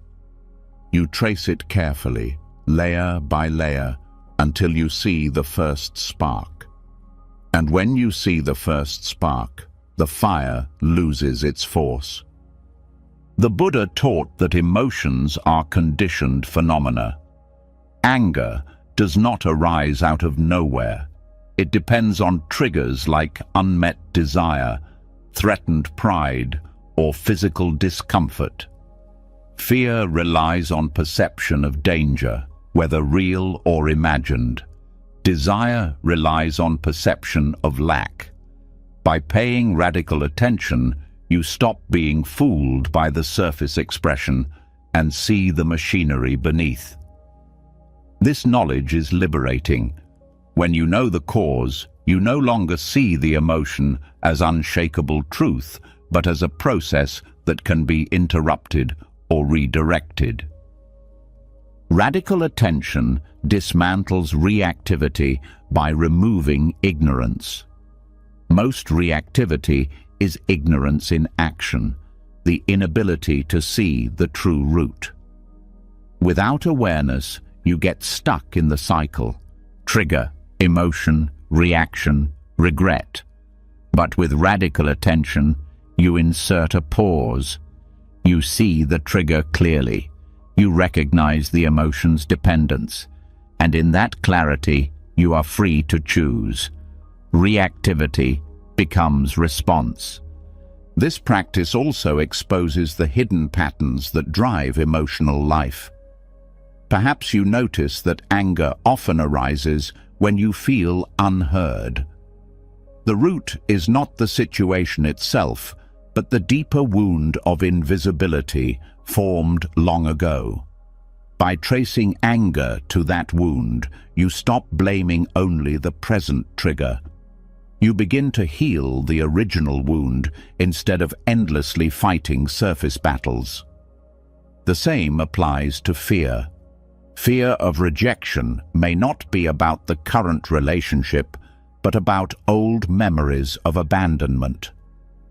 By tracing it back, you gain perspective. The present is not the past, and the old wound does not have to dictate today's choices. Science supports this wisdom. Research on emotional regulation shows that labeling the source of emotion reduces its intensity. Studies in cognitive therapy demonstrate that when people identify underlying beliefs such as "I am not good enough," emotional reactivity decreases. Neuroscience reveals that awareness of triggers weakens the automatic firing of the amygdala. Radical attention aligns with these findings. To see the root is to weaken the grip. Daily practice of radical attention can be cultivated in small steps. When an emotion arises, instead of rushing into action, pause and ask, "What conditions gave rise to this?"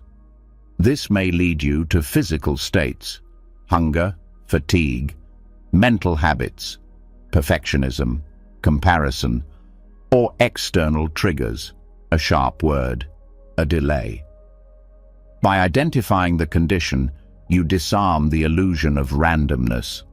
You see that emotions are not mysterious storms, but lawful processes.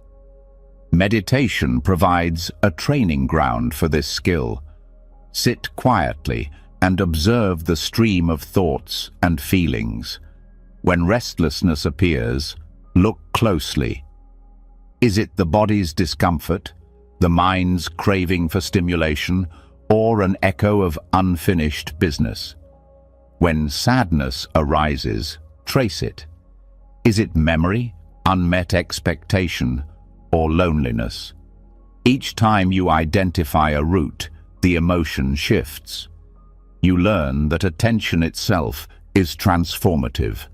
By seeing clearly, you loosen the knot. Radical attention also reveals how often emotions are recycled rather than fresh. The same triggers reappear because the same conditions remain unexamined.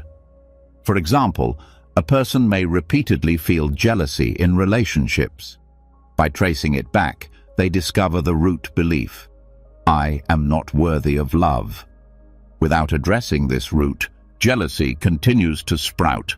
But once the root is seen, healing begins. They can work on self-worth directly instead of endlessly reacting to surface jealousy. This practice prevents projection.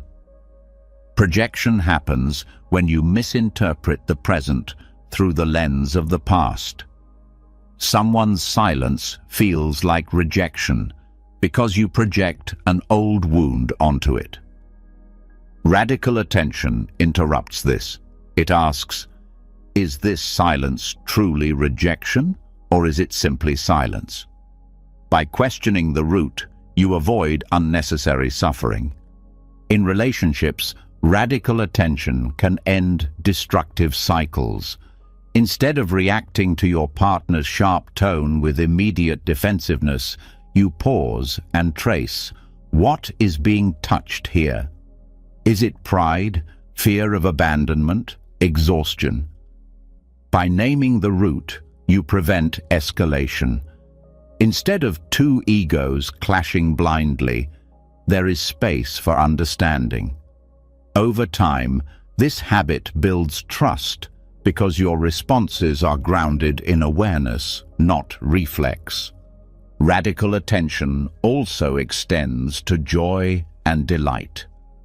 Positive emotions, too, arise from conditions. By tracing them back, you understand what nourishes well-being. Perhaps gratitude arises when you notice kindness. Perhaps peace arises when you slow down. By seeing these roots, you learn to cultivate them more deliberately. Emotional life becomes less accidental and more intentional. This practice deepens wisdom about impermanence. When you trace emotions, you see how quickly they change depending on conditions. A hungry body produces irritability. A meal dissolves it. A tired mind produces hopelessness. Rest dissolves it. This shows directly that emotions are not permanent realities, but dependent events. With this insight, you stop clinging or fearing them. Radical attention is called yoniso because it goes to the source, to the womb of experience. Superficial attention stays at the surface, reacting to the appearance. Radical attention penetrates. It refuses to be satisfied with the first story and insists on truth. This kind of attention is rare in ordinary life, where speed and distraction dominate. But it is precisely this depth that breaks reactivity. Practicing radical attention also requires honesty. The roots it uncovers are not always comfortable. You may find pride, insecurity, or craving at the heart of your reactions. The ego resists seeing this, but by meeting these roots without judgment, you transform them. Honesty joined with compassion is the key. Without compassion, honesty becomes harsh. Without honesty, compassion becomes blind. Together, they reveal and heal. Radical attention also dismantles the illusion of control. When you see that emotions depend on conditions, you understand that no emotion is purely your fault. Conditions come together from many sources: biology, upbringing, environment. This understanding reduces self-blame. At the same time, it increases responsibility because you realize that by changing conditions, you change emotions. Sleep more, practice kindness, shift perspective, and new emotions arise. You are not powerless. You are part of the web of conditions. Over time, this practice transforms your entire relationship with emotional life. Instead of being tossed about by waves, you become a navigator. You trace the currents, see where they begin, and choose your path. Emotions still arise, but they no longer dominate. You no longer ask, "Why am I like this?"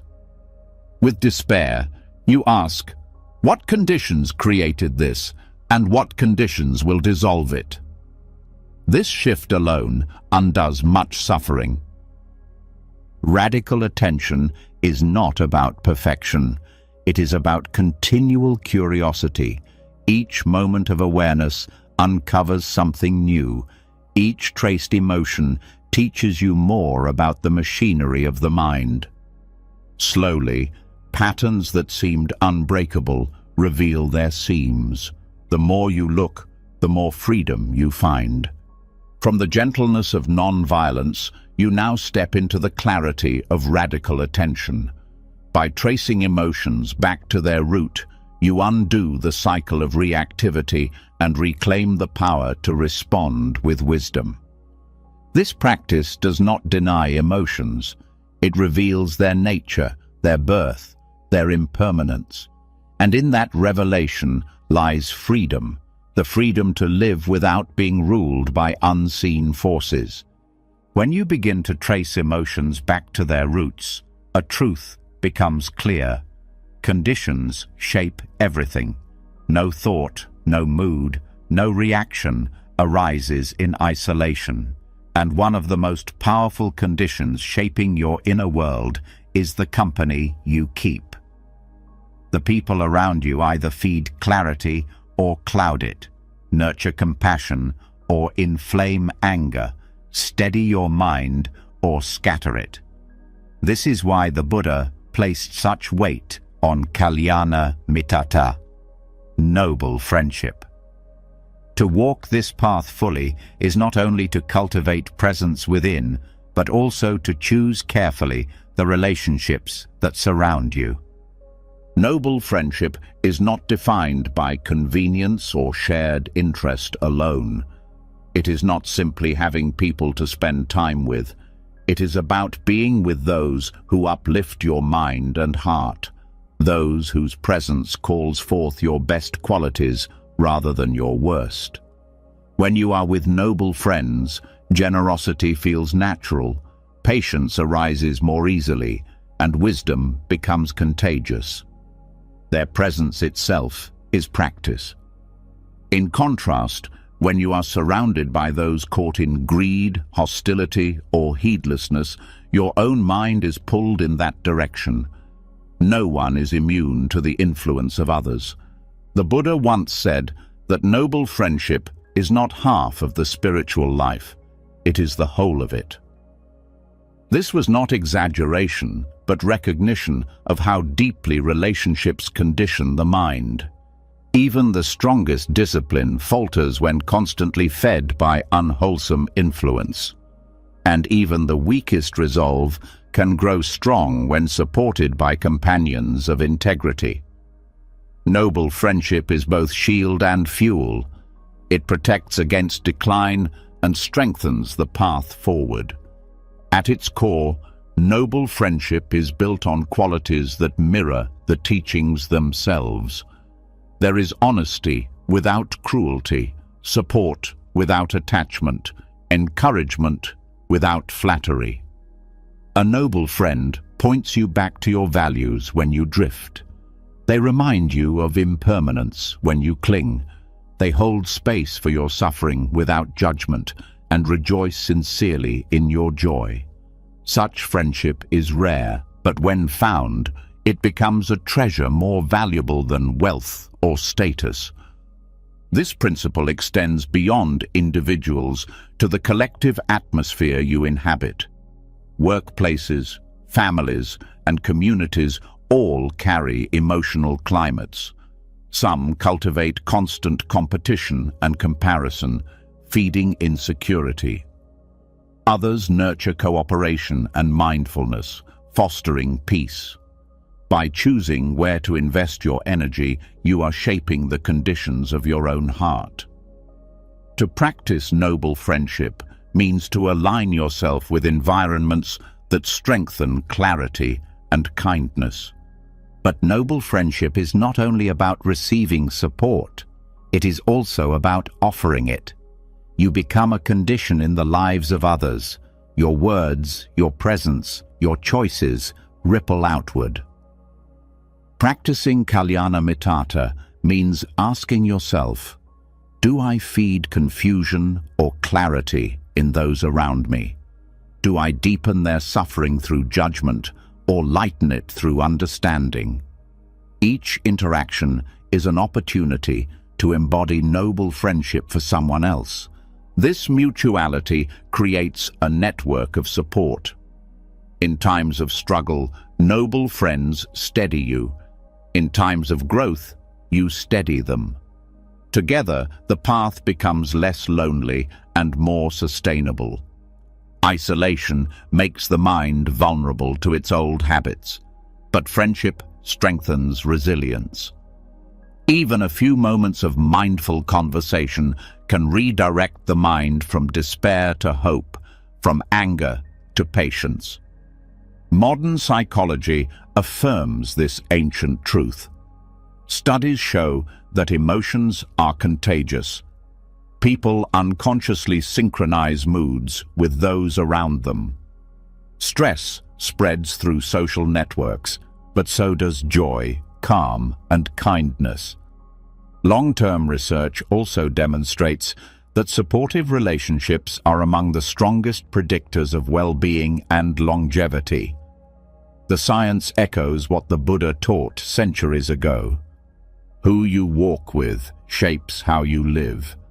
To practice noble friendship requires discernment. Not every relationship nurtures growth. Some drain energy, pulling you into patterns of gossip, blame, or distraction. This does not mean abandoning everyone who struggles, but it does mean choosing carefully where you place your trust and intimacy. A noble friend is not perfect, but they are committed to growth. Their flaws are acknowledged openly, not hidden behind masks.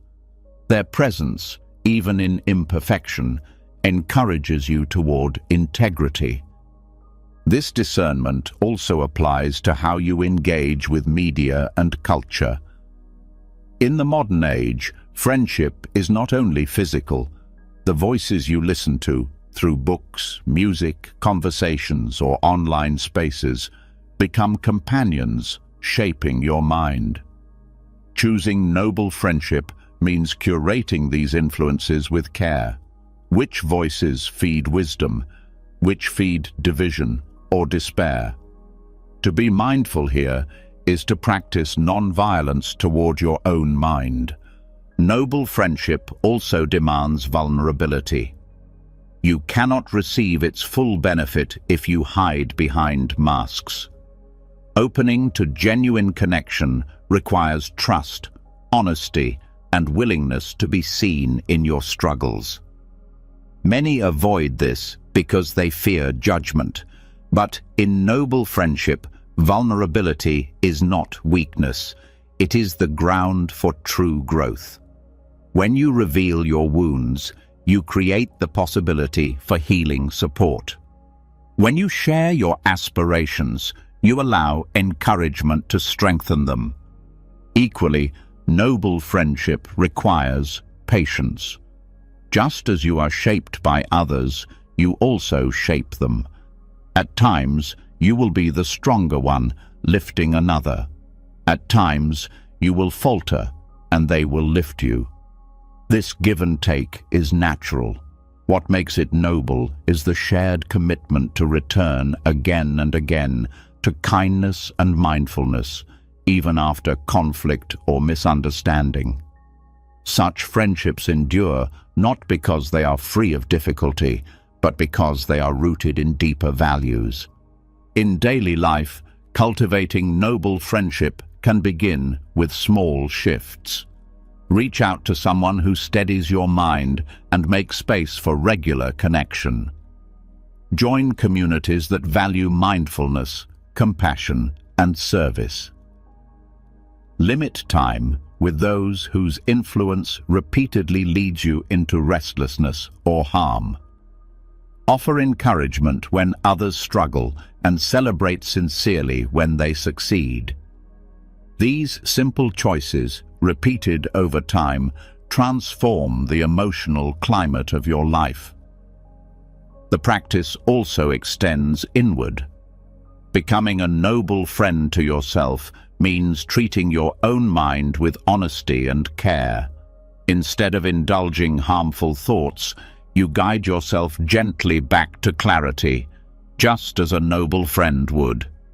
This inner friendship strengthens your ability to offer the same outwardly.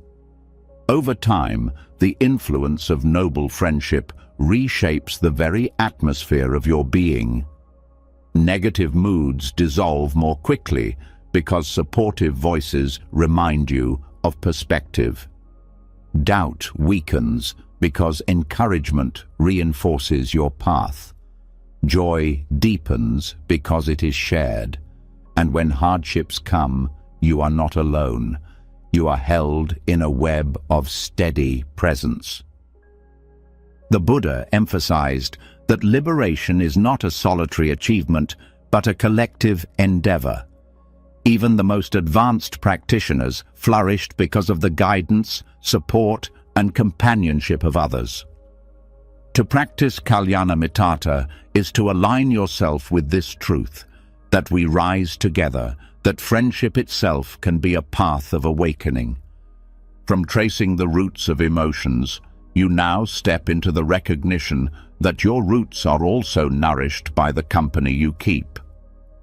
By surrounding yourself with noble friends, and by becoming one, you transform not only your moods, but the very conditions of your life. This is not sentimentality, but strategy, a conscious choice to live in a field of uplifting, mindful relationships that carry you steadily toward freedom. When the heart is strengthened through noble friendship, it becomes easier to remember that we are never walking this path alone. Support from others steadies us when we falter and amplifies joy when it appears. But there is still a truth even deeper than the company we keep. Long before any friend can lift us, long before any teacher can guide us, there is something within that has always been present. The Buddha called it Pabhasara Citta, the luminous mind.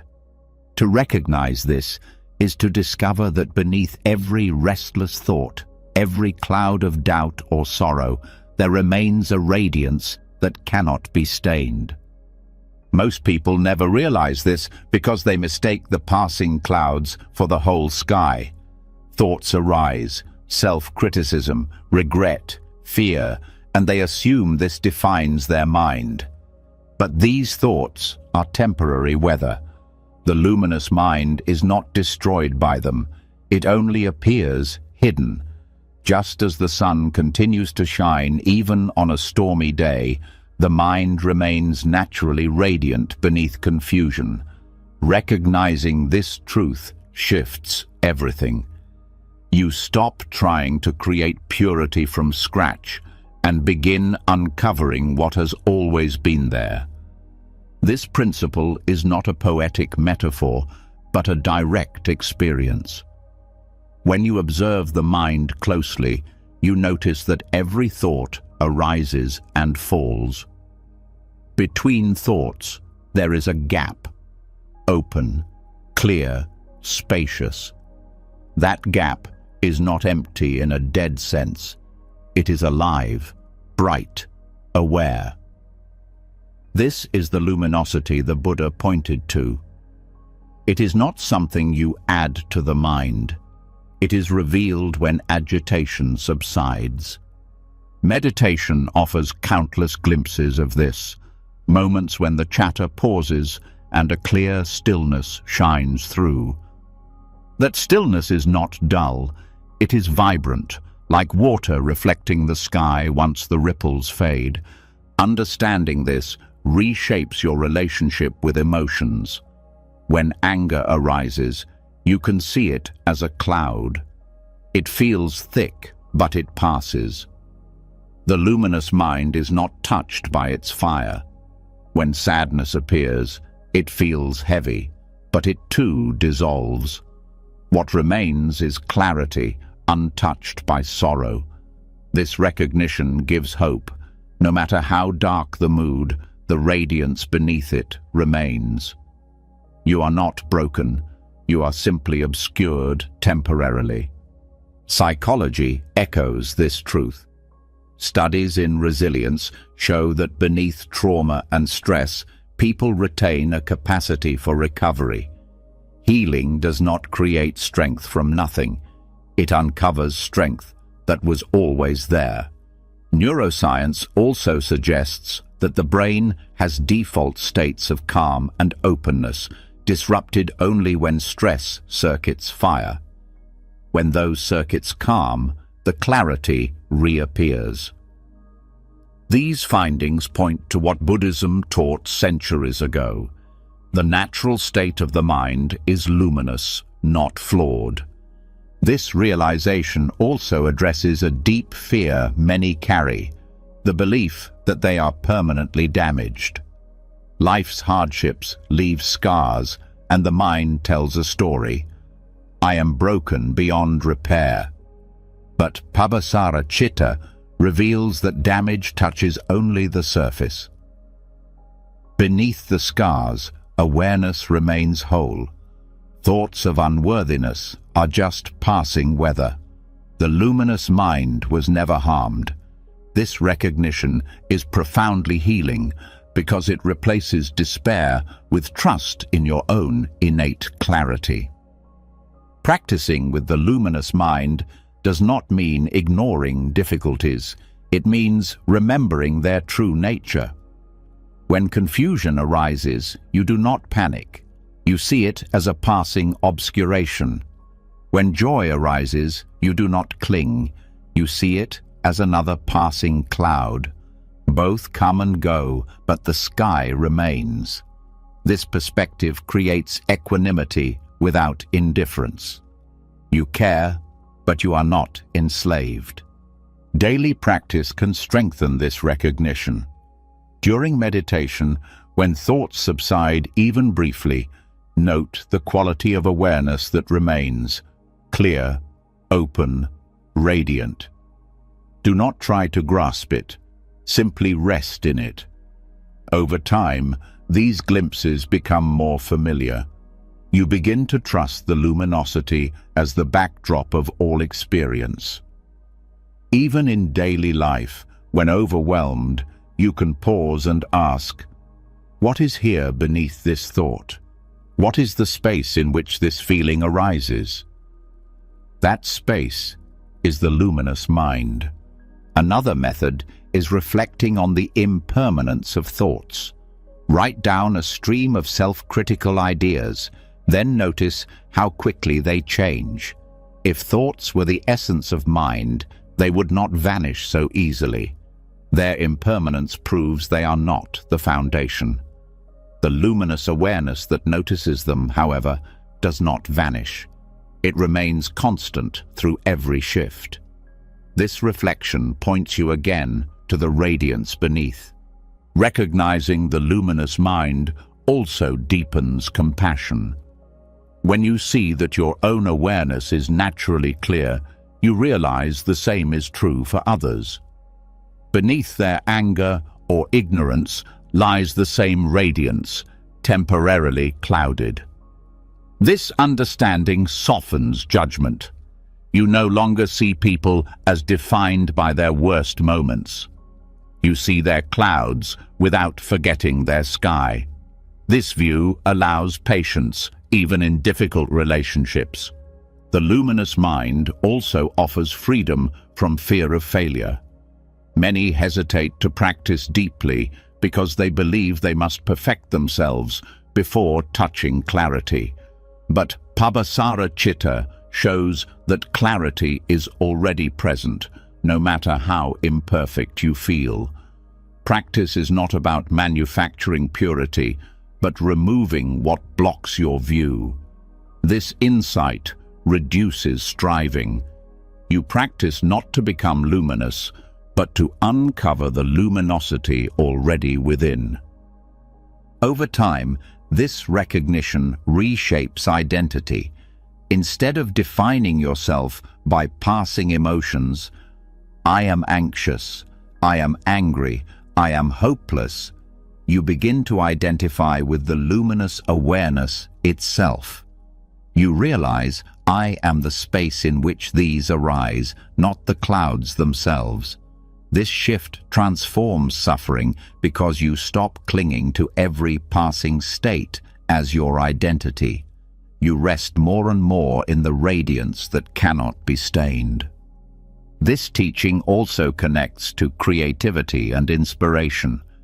Many describe their best moments of insight as breakthroughs that came when the mind was quiet.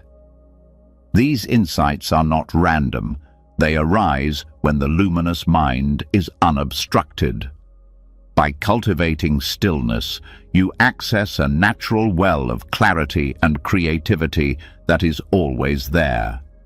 This applies to problem-solving, art, relationships, and spiritual insight. Pabhasara Chitta also offers strength in times of despair, when life feels overwhelming, when grief or anxiety clouds everything. Remembering the luminous mind is like recalling that the sun still shines, even when unseen. This remembrance does not instantly erase pain, but it prevents despair from convincing you that darkness is all there is. You hold to the knowledge that clarity remains, and this knowledge itself carries you through. This practice requires trust. At first, the luminous mind may feel abstract. The clouds seem so thick that you doubt the sky. But with consistent practice, observing thoughts rise and fall, resting in the gaps, you begin to trust. Each glimpse strengthens faith. Over time, the luminous mind becomes more familiar than the clouds themselves. It becomes the ground of your life. Living with this recognition brings a subtle joy. Even in difficulty, there is quiet confidence. This, too, will pass, but awareness remains. Even in success, there is humility. This, too, is temporary, but awareness remains. Joy becomes less fragile because it is rooted not in conditions, but in the radiance of mind itself. From the strength of noble friendship, you now enter the deepest refuge, the discovery that beneath every thought and mood lies a naturally radiant mind. To know this is to live with unshakable confidence. The clouds may gather, storms may come, but the sky is never harmed. Pabhasara Chitta is your birthright, the luminous awareness that has always been here, waiting to be recognized. When you recognize that beneath every storm of thought lies a luminous mind untouched by confusion, a natural sense of trust begins to grow. Yet the path does not end with this recognition. Daily life still demands choices, and those choices shape your experience. It is not enough to rest in clarity. You must bring that clarity into action. This is where sati sampajanya, mindfulness with clear comprehension, becomes essential. It is the union of awareness with understanding, the capacity to see not only what is happening now, but also why you are acting and where it will lead. Mindfulness alone can sometimes remain surface level. You may notice a thought, a feeling, a breath, but without comprehension, mindfulness risks becoming mechanical. Clear comprehension adds depth.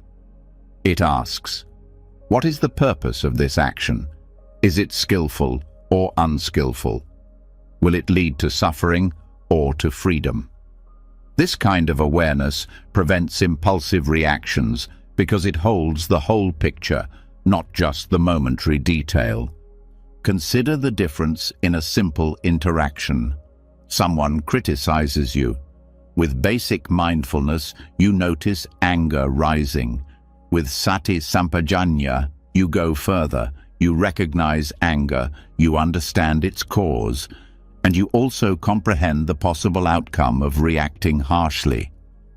In that instant, you see the chain: anger, reaction, harm, and you choose differently. This does not mean suppression, It means choosing a wiser course because you see more clearly. This principle turns mindfulness from a passive state into an active guide for living. It is not only about being present, but being present with purpose. Awareness becomes a compass rather than a spotlight. Every gesture, every word, every decision can be held up to this light. Why am I doing this? Is it rooted in craving, fear, or ignorance? Or is it guided by clarity, kindness, and wisdom? Such reflection cuts impulsivity at the root. Most destructive actions happen because the mind moves without pause. Words are spoken in haste, money is spent carelessly, habits are indulged unconsciously. By training in clear comprehension, you insert a moment of reflection between impulse and action. That pause is enough to redirect the course of your life. It may seem small, but in reality, it is the difference between being a prisoner of habit and becoming a conscious participant in your own path. Daily life offers countless examples. You feel the urge to scroll endlessly on your phone. With ordinary mindfulness, you notice the urge. With clear comprehension, you ask, does this action serve my well-being? Will it bring rest, or will it scatter my mind further?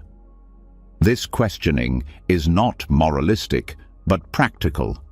It saves energy, time, and focus. Over and over, this practice refines the quality of your actions. This form of mindfulness also deepens relationships.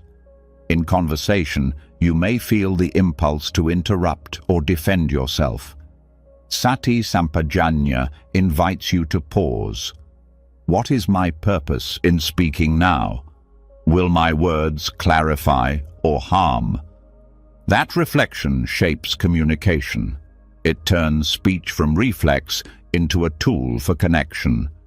Over time, trust grows because your words carry weight and care. In meditation, this principle prevents dullness. Without comprehension, mindfulness can drift into mechanical repetition, following the breath without reflection. With comprehension, you notice the quality of attention. Is it clear or hazy, engaged or passive? You adjust accordingly. This self-correction sharpens practice, leading to deeper states of calm and insight. Clear comprehension also strengthens discipline. Often people fail in discipline not because they lack will, but because they forget purpose. They start with enthusiasm, but lose sight of why they began. Sati Sampajanya keeps purpose alive. Each action is linked back to intention. Why am I training? Why am I practicing? Why am I choosing this? This constant remembering sustains effort. Science affirms the value of this. Research on metacognition, the awareness of one's own mental processes, shows that people who reflect not only on what they think, but why they think, it make better decisions and regulate emotions more effectively. Clear comprehension is metacognition woven into daily life. It turns raw awareness into wisdom.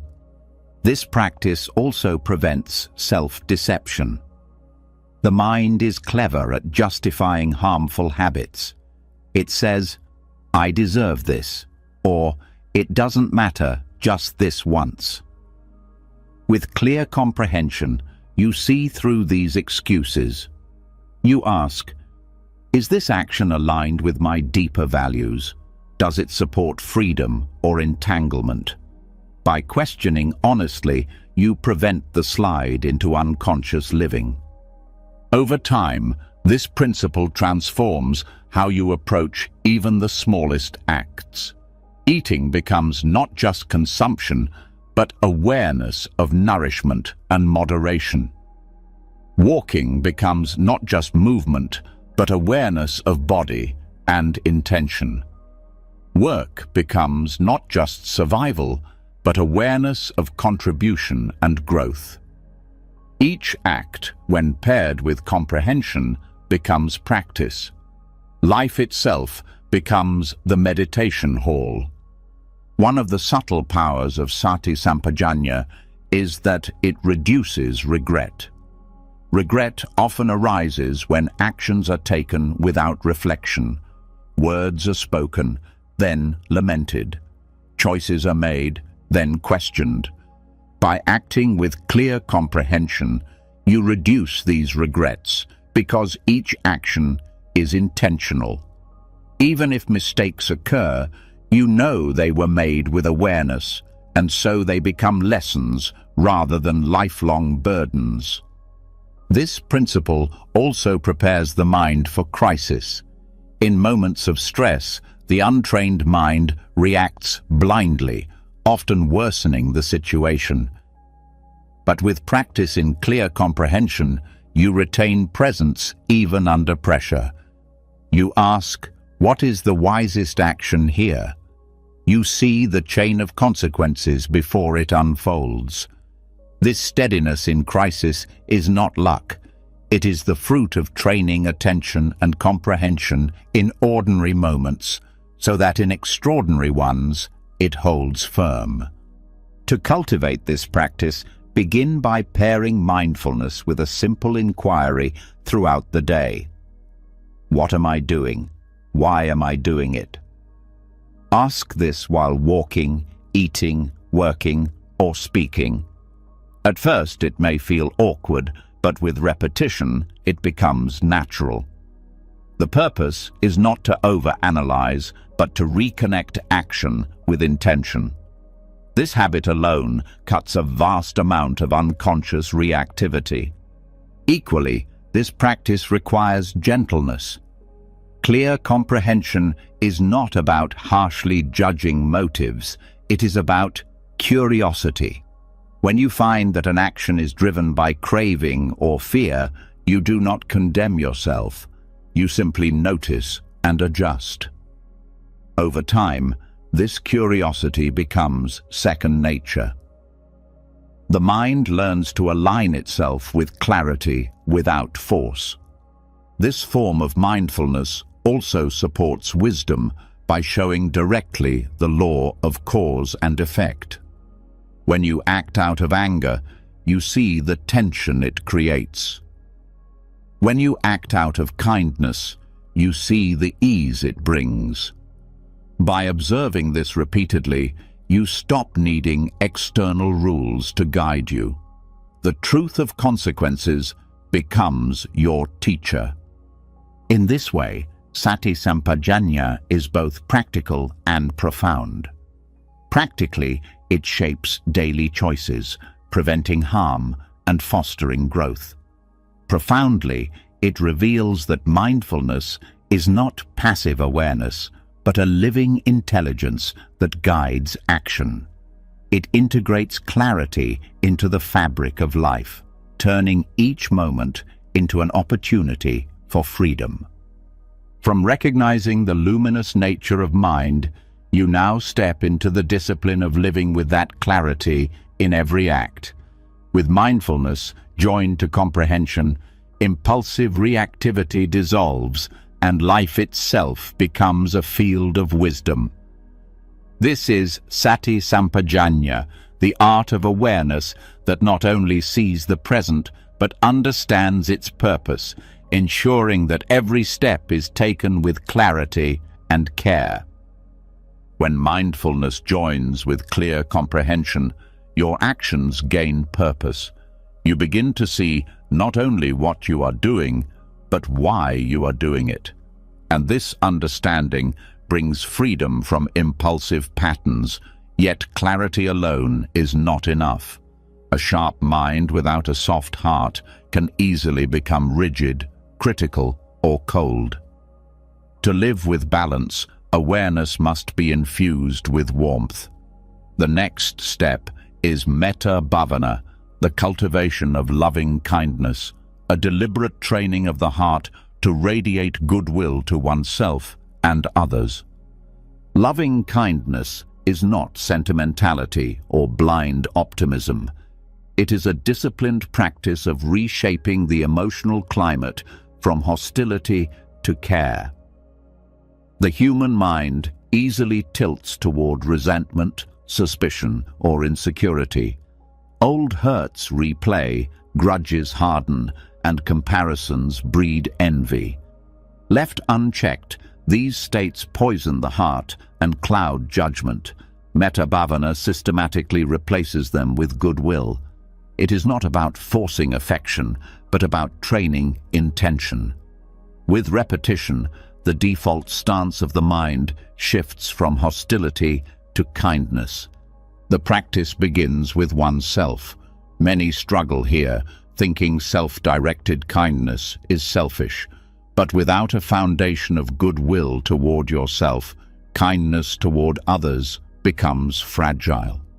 If you treat yourself with contempt, you will unconsciously project that contempt outward.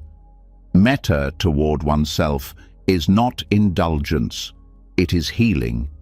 It means silently wishing, "May I be safe, may I be healthy, may I be at ease." At first, these words may feel hollow, especially if the inner critic resists. But persistence reshapes the inner dialogue. Slowly, warmth replaces hostility. Once goodwill is established inward, it naturally extends outward.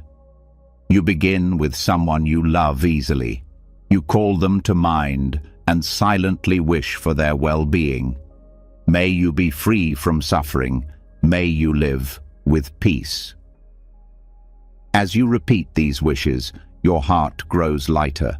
Then you extend to a neutral person, someone you neither love nor dislike. This stretches the boundaries of care. Finally, you extend even to those with whom you have conflict. This is the deepest transformation, replacing resentment with goodwill. It does not mean excusing harm, but it removes hatred from the heart. Psychology supports this training. Studies show that loving kindness meditation increases positive emotions, reduces anxiety, and strengthens social connection. Practicing regularly even improves physical health by lowering stress and boosting immune response. The brain's circuits of empathy and joy become more active. These findings confirm what Buddhist practitioners have known for centuries.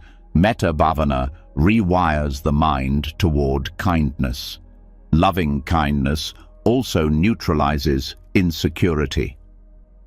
Many people live with the belief that they are unworthy of love. This belief drives endless seeking of external validation. But when you cultivate metta toward yourself, you create a steady inner source of affirmation. You no longer depend entirely on others to confirm your value. This independence brings freedom. When criticism comes, it does not crush you because your worth is not at stake. When praise comes, it does not inflate you because you already rest in goodwill. The practice also reshapes relationships. With loving kindness, small irritations lose their sting. A friend's mistake is met with patience rather than resentment. A colleague's success is met with joy rather than envy.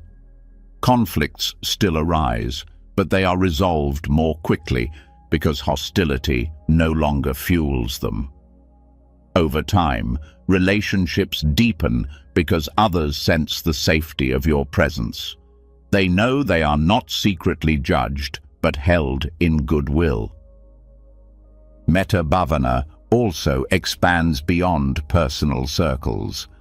When you practice radiating goodwill universally, may all beings be safe, may all beings be at peace, the boundaries of self begin to soften. You feel connected to strangers, animals, even unseen beings. This universal care dissolves the illusion of isolation. You realize that goodwill is not limited. It expands infinitely the more you practice. Practical application requires consistency. Set aside time each day, even 5 minutes, to practice. Begin with yourself, then extend outward. Use phrases that resonate personally, keeping them simple and heartfelt. The key is repetition. At first, the words may feel mechanical, but over weeks and months, they seep into the emotional fabric. Eventually, loving kindness becomes a reflex. In moments of stress, instead of reacting with hostility, you respond with care. Loving kindness can also be applied in the heat of difficulty. When resentment arises, silently repeat, "May I and this person be free from suffering." This interrupts the cycle of hostility. The words may feel forced at first, but the intention begins to shift the emotional state. With practice, you notice resentment dissolving more quickly. The power of metta bhavana lies in its cumulative effect. Each session plants seeds of kindness. Over time, these seeds grow into a garden that changes the entire climate of the mind. The harshness of self-criticism softens. The sharp edges of resentment smooth out. The walls of insecurity crumble. What remains is a heart that naturally inclines toward care. This practice also deepens spiritual insight. By observing goodwill expand, you realize that kindness is not limited to personal preference. It does not depend on who deserves it or who has earned it. True loving kindness is unconditional. This mirrors the truth of selflessness. Care flows not because of a fixed I or you, but because awareness itself radiates warmth when freed from clinging. Over time, metta bhavana transforms not just individuals, but communities. A family that practices kindness becomes a refuge. A workplace infused with goodwill becomes more creative and less toxic. Societies shaped by compassion reduce violence and division. Loving kindness is not naive, it is strategic. It addresses the root of conflict by softening hostility before it hardens into harm. The Buddha taught that loving kindness is a protection. Those who cultivate it sleep peacefully, wake with ease, and meet death without fear. This is not mystical exaggeration, but practical truth. When your heart is free of hatred, the mind rests. When your heart radiates goodwill, fear of others dissolves. And when death comes, you leave without bitterness, carrying kindness to the very end. From clear comprehension of action, you now step into the deliberate cultivation of a heart that chooses goodwill again and again. By generating loving kindness, you neutralize resentment and insecurity, creating a mind that is both clear and warm. This is not a fleeting mood, but a systematic training, a discipline of the heart that changes the very way you move through the world. When goodwill is cultivated systematically, the heart becomes softer, resentment weakens, and insecurity fades into trust. Yet even as loving kindness takes root, the mind itself continues to generate patterns, streams of thoughts that rise and fall, sometimes carrying subtle judgments, cravings, or fears. To transform deeply, it is not enough to radiate kindness outward. You must also turn inward with a different kind of attention. This is the essence of Chittanupassana, watching the mind, watching itself. It is the discipline of observing the flow of thought until its grip dissolves, leaving only clarity and freedom. Ordinary attention often identifies completely with thought. A memory arises and you are pulled into its story. A fantasy appears and you drift along with it. A worry enters and suddenly the body tightens, as though the imagined danger is already real. Most suffering comes from this automatic identification. The practice of Chittanupassana interrupts it. By watching thoughts as objects rather than merging with them, you create space. You shift from being inside the storm to watching it from above. This shift reveals an essential truth. Thoughts are not commands, they are events. They arise, they linger briefly, and they pass. Left unchecked, they appear solid and powerful. Observed directly, they reveal their fragility. A thought of anger, for example, feels overwhelming when believed. But if you hold it in awareness, you notice it is a flicker of mental images, body sensations, and words. Its supposed solidity crumbles. With repetition, this observation weakens the habit of being ruled by thought. The Buddha placed great emphasis on this practice within the Satipatthana Sutta, the foundation of mindfulness. Watching the mind watch itself means noticing when the mind is greedy, when it is free from greed, when it is angry, when it is calm, when it is distracted, when it is focused. The point is not judgment, but recognition. Naming the state exposes it.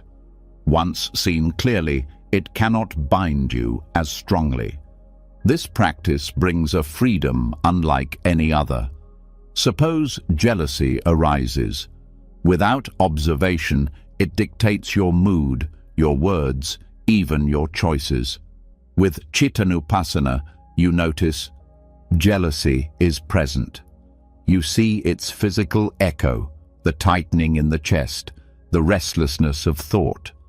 By holding it in awareness, you stop feeding it with stories. Gradually, its power fades.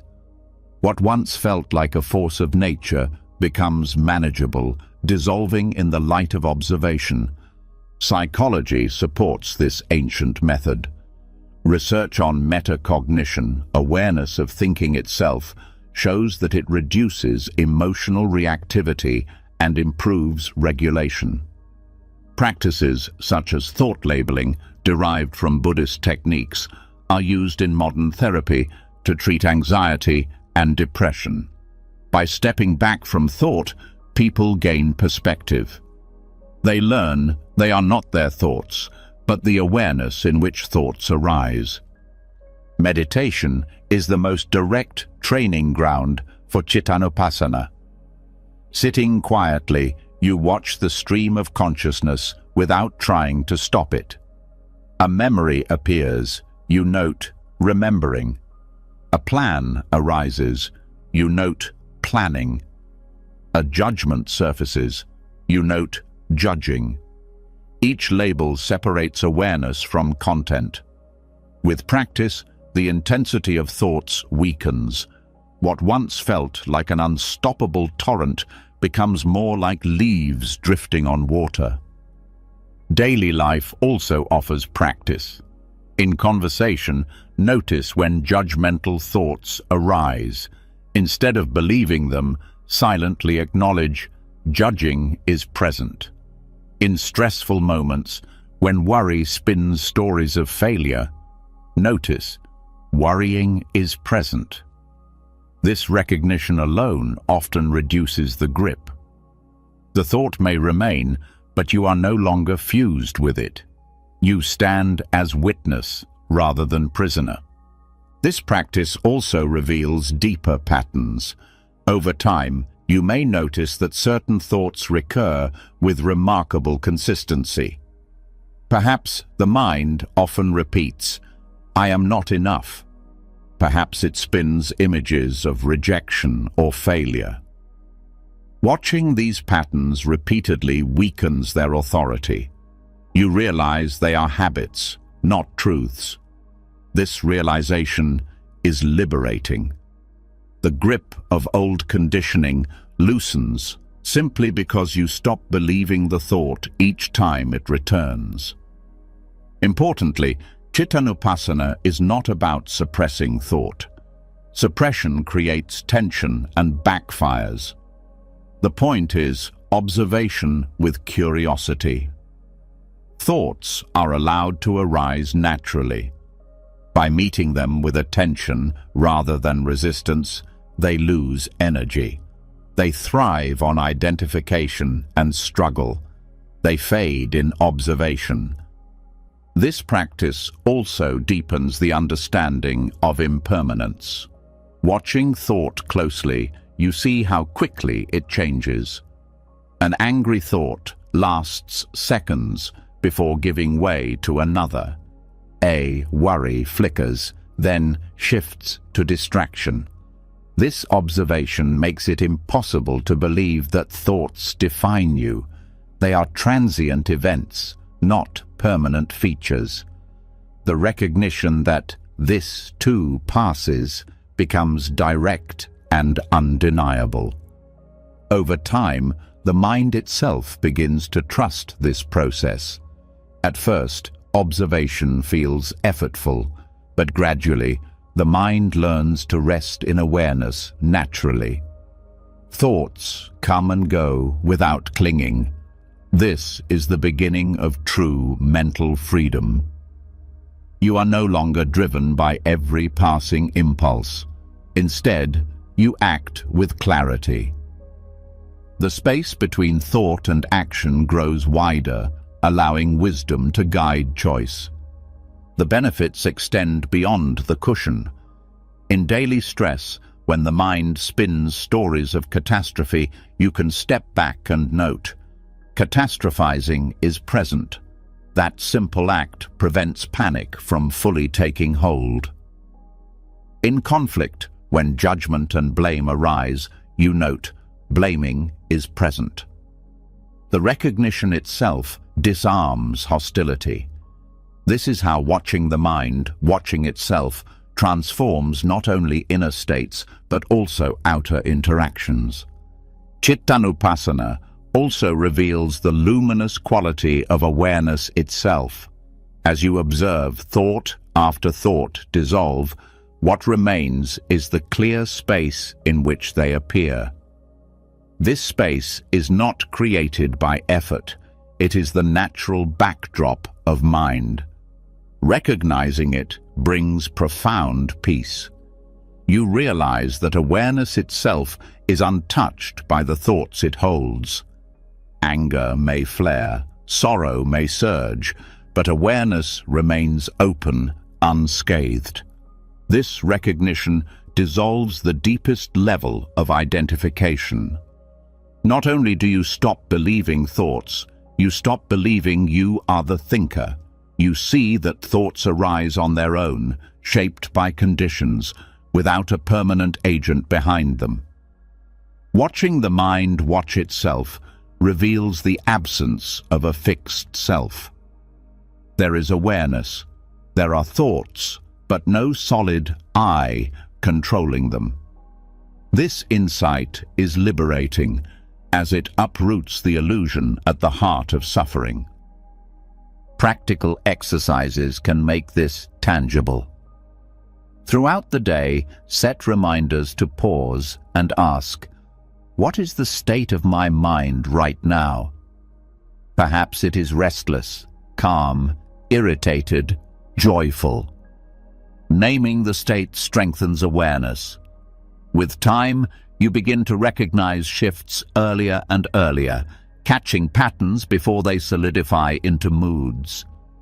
This proactive awareness prevents long spirals of suffering. This practice also cultivates humility. When you observe your own mind honestly, you see its pettiness, its cravings, its fears. Instead of denying them, you accept them as part of human experience. This acceptance reduces pride and judgment of others. You realize, just as my mind is filled with passing patterns, so is theirs. Compassion grows from this shared recognition.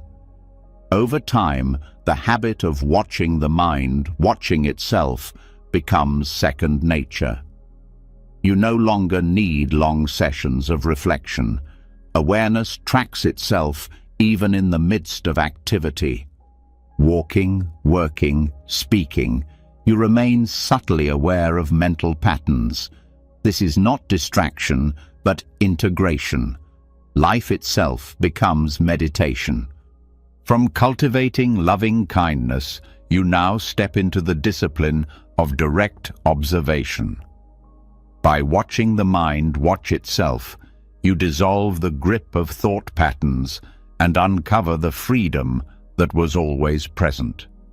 This is Chittanupassana, not the absence of thought, but the freedom from being ruled by it, the discovery that awareness itself is vast enough to hold everything without being bound. When the mind learns to observe itself with precision, thought patterns lose their grip, and awareness stands freer. Yet even as the inner world is clarified, the outer world still tests our attachments. One of the most persistent chains binding the heart is clinging, the instinct to hold tightly to possessions, to security, to identity. To loosen this grip, insight alone is not enough. Action is required.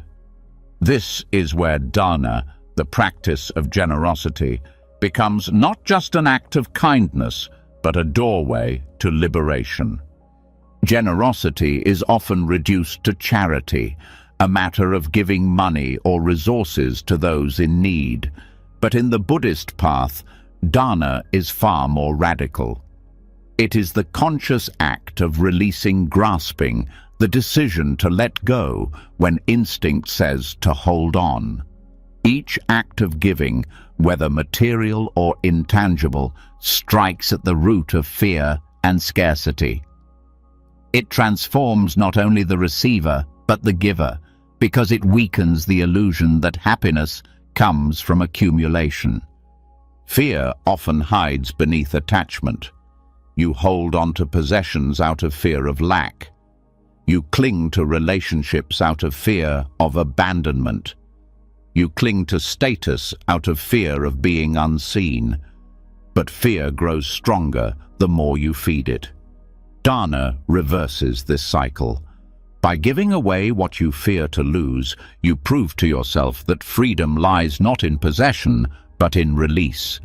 The heart expands as it learns that security is not built from hoarding, but from trust in the flow of life. This is why generosity is considered the foundation of all spiritual practice.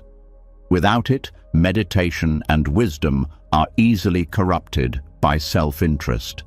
With it, every step of the path is softened by humility and openness. The Buddha placed generosity first because it reshapes the very orientation of the heart. From grasping to letting go, from fear to trust, from isolation to connection. Generosity does not need wealth. A kind word, a moment of patience, a listening ear, these are forms of dana as powerful as material gifts. In fact, the most profound generosity is often not in objects, but in presence. Offering your time to someone who suffers, offering forgiveness when resentment tempts you, offering encouragement when despair weighs on another. These acts dissolve self-centeredness and cultivate freedom. Psychology confirms this truth. Research shows that giving activates reward centers in the brain, releasing oxytocin and dopamine. Acts of generosity reduce stress, increase life satisfaction, and even improve physical health. Studies on helpers high demonstrate that giving creates lasting well-being for the giver. These findings echo what the Dharma has taught for centuries. Giving benefits the giver as much as the receiver because it rewires the mind toward openness. Generosity also reshapes identity. When you give, you declare to yourself, "I am not defined by what I own." This weakens the grip of consumer culture, which ties worth to possessions. You discover value in your capacity to share, not in your capacity to accumulate. This realization is deeply liberating because it removes the endless anxiety of needing more. Enough becomes truly enough. One of the most subtle but powerful forms of dana is the giving of fearlessness. When you create safety for others by offering kindness instead of judgment, by respecting boundaries, by practicing non-harm, you give them the freedom to breathe without fear. This generosity cannot be measured in money, but its effect is transformative. It builds trust and softens the fear that drives so much suffering. Generosity also dismantles envy. When you rejoice in giving, you stop measuring yourself against what others have. The act itself becomes its own reward. Instead of comparing and competing, you participate in a cycle of abundance. This is why communities that practice generosity often thrive even in material simplicity. Scarcity is replaced by the experience of shared sufficiency. The practice of dana can begin with small, deliberate steps. Offer something you normally cling to, a small amount of money, your time, your attention. Notice the resistance that arises. That resistance is the very chain you are loosening. Each time you give, despite the resistance, the chain weakens. Over time, giving becomes easier, even joyful. What once felt like loss begins to feel like expansion. Generosity also trains the mind for letting go at death. At the end of life, everything must be released. Body, possessions, relationships, even breath. Practicing dana throughout life prepares the heart for this final letting go. Each act of generosity becomes a rehearsal for death, teaching that release is not destruction, but freedom. This practice also has profound effects on community. When generosity becomes a shared value, trust grows. People know they are supported, and so fear of isolation diminishes. In such an environment, conflict decreases and cooperation flourishes. Dana creates not only personal liberation, but collective harmony. It is important to note that generosity is not about depletion. True dana arises from balance, not from sacrificing yourself into exhaustion. Giving should not create harm to the giver, otherwise it is unsustainable. Real generosity is rooted in wisdom, recognizing what can be given freely without resentment. This balance ensures that giving becomes a source of nourishment rather than burnout. Over time, the habit of generosity transforms the entire emotional climate. Fear weakens because you no longer cling desperately to security. Scarcity fades because you experience abundance in sharing. Attachment loosens because you learn that joy comes from release, not from hoarding. Each act of giving plants a seed of liberation that grows into lasting freedom. The Buddha often taught that generosity is like the dawn. It is the first light, that makes the rest of the journey possible. Without it, the path remains dark. With it, everything becomes illuminated. Generosity prepares the mind for deeper practices of meditation and wisdom because it trains the heart to let go. Letting go is the essence of liberation, and dana is its daily rehearsal. From watching the mind dissolve its own patterns, you now take the step of training the heart to release outwardly. By practicing generosity, you discover that freedom is not found in holding tight, but in letting go.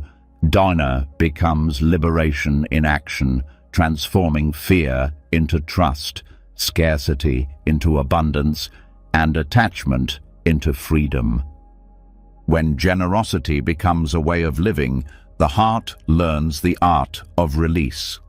Fear softens, scarcity fades, and attachment loosens its grip. Yet even with this freedom, emotions continue to arise. Anger flares, fear unsettles, craving pulls. To meet them wisely, we must go deeper than simply noticing or resisting. We must understand how they are built.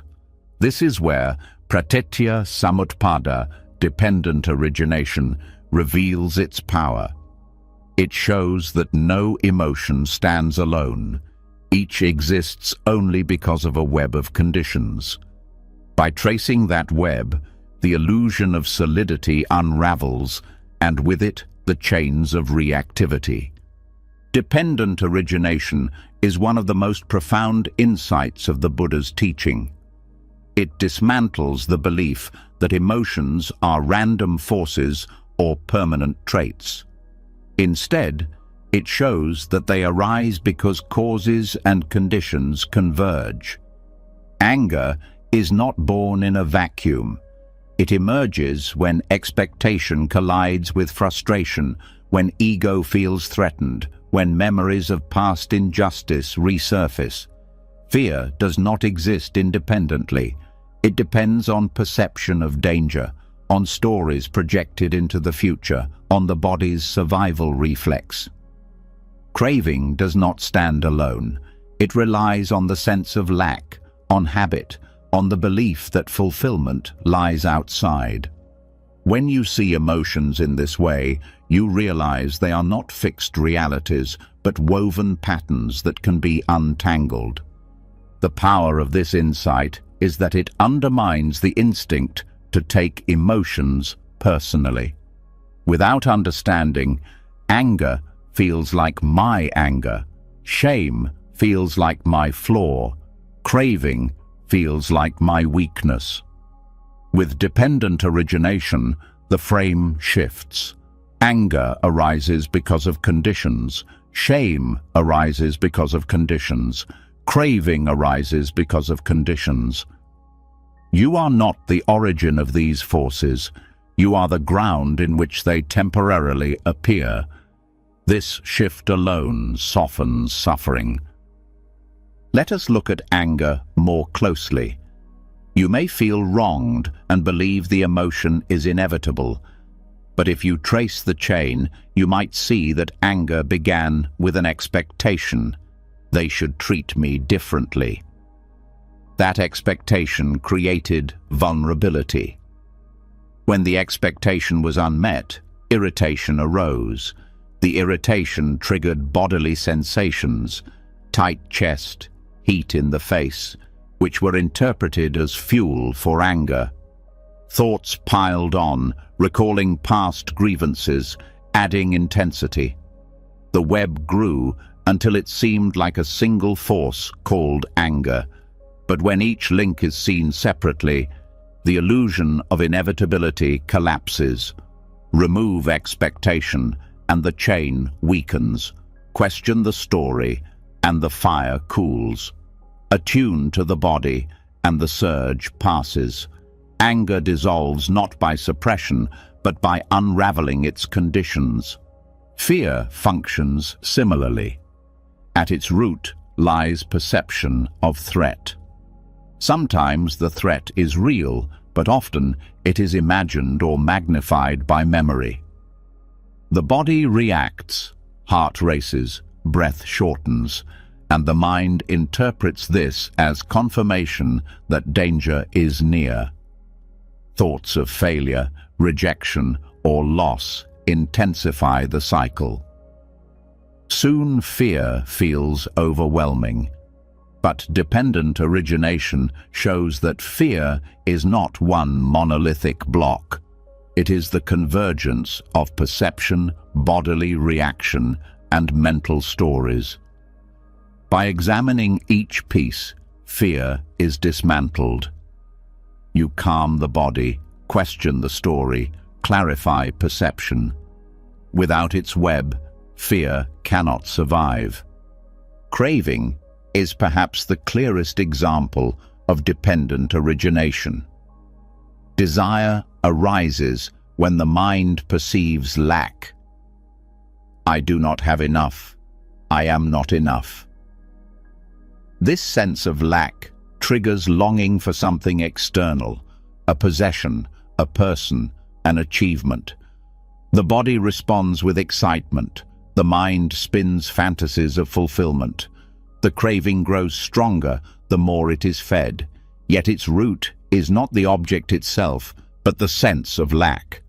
When you see this clearly, you realize that no external object can resolve the inner condition. By addressing the root belief, craving weakens. Science reflects this truth.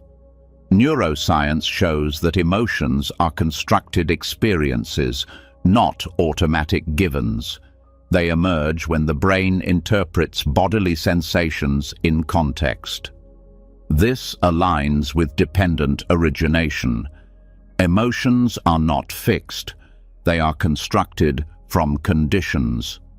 Psychology also demonstrates that when people break down emotions into triggers, beliefs, and bodily responses, their intensity decreases. This is exactly the process of unraveling the web. In practice, dependent origination can be applied moment by moment. When an emotion arises, instead of reacting, ask, what conditions gave rise to this? Trace it back. Was it lack of sleep, an old memory, a threatening word, an unmet need?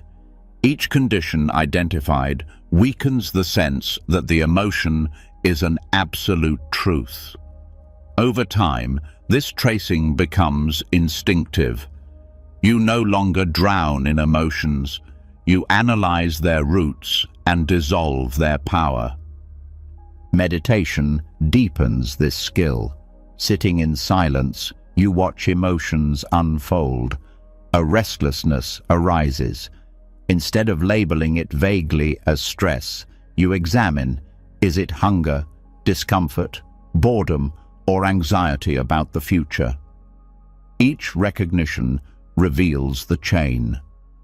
The mind learns to dissect experience into causes.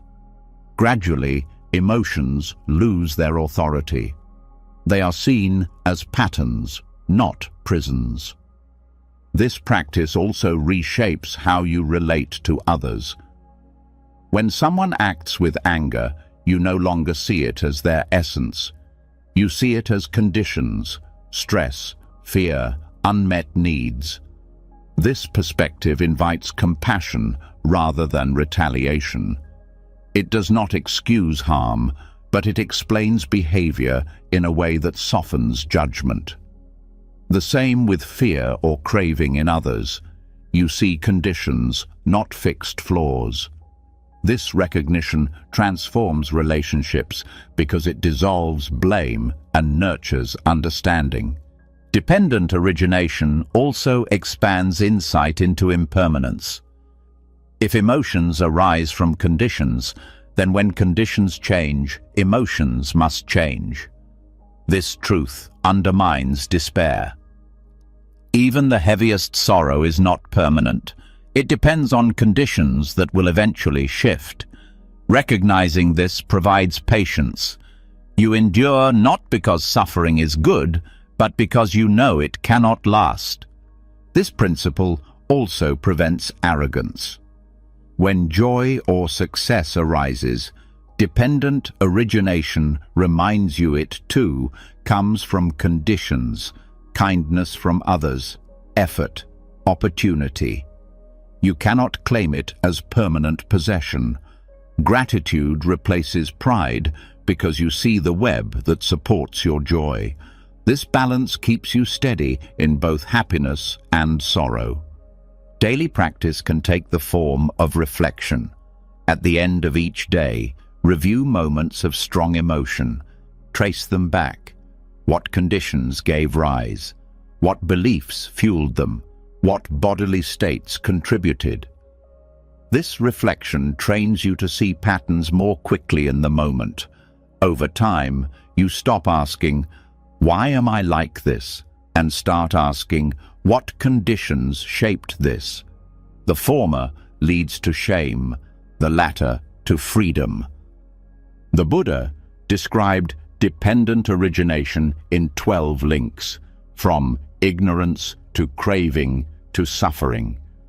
While complex in detail, its essence is simple. Nothing arises independently. When ignorance is removed, craving weakens. When craving weakens, clinging dissolves. When clinging dissolves, suffering ends. This chain applies not only to grand cycles of existence, but to every emotional moment in daily life. By breaking one link, the whole cycle shifts. Living with this awareness brings profound transformation. Instead of seeing emotions as enemies, you see them as teachers. Each reveals its web of conditions, and each unraveling strengthens wisdom.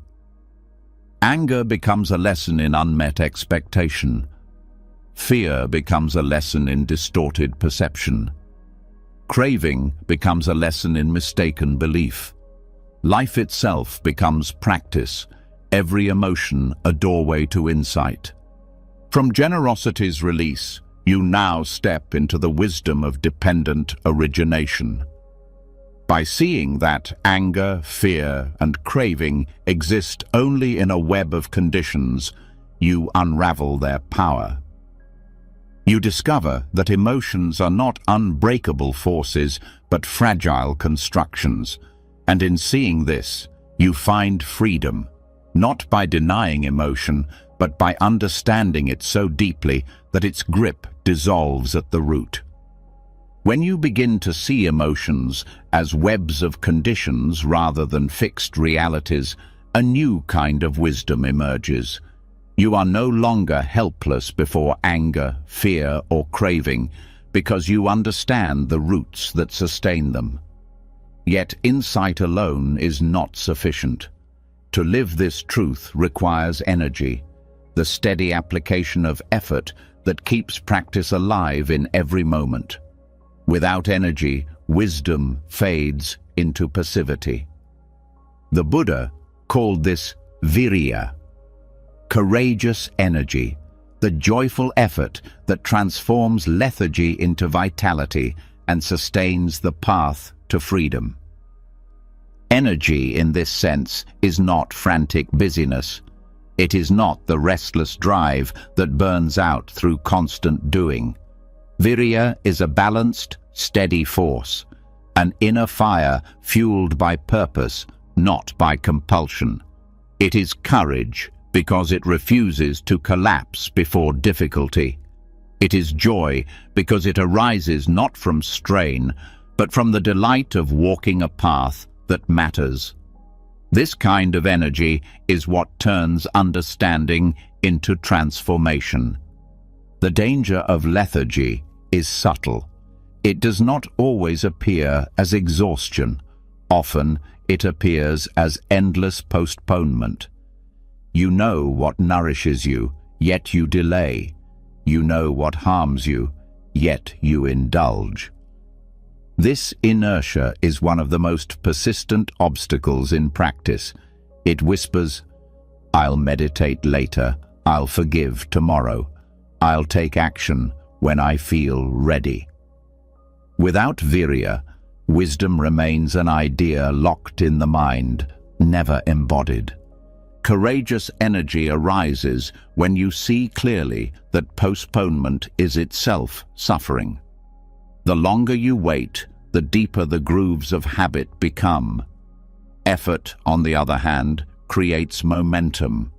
Each small action plants seeds that grow into strength. Meditation, reflection, acts of kindness, all require energy to begin.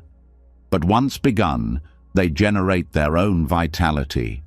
Effort produces joy, which fuels more effort. This upward spiral is the essence of virya. In daily life, virya expresses itself through perseverance. When restlessness distracts you in meditation, energy is the choice to return to the breath again and again. When discouragement says, "I can't," energy is the gentle persistence of trying anyway. When fear tempts you to retreat, energy is the courage to step forward. This is why the Buddha placed virya among the essential factors of awakening. Without it, the mind stagnates. With it, even small steps accumulate into transformation. Modern science mirrors this teaching. Studies on motivation show that action often precedes inspiration. Waiting to feel ready rarely works. Instead, beginning a task generates energy, which builds momentum. This confirms what the Dharma teaches. Effort itself creates vitality. Courage is not waiting until fear is gone. It is acting with fear present. Joy is not waiting for perfect conditions. It is choosing to engage now.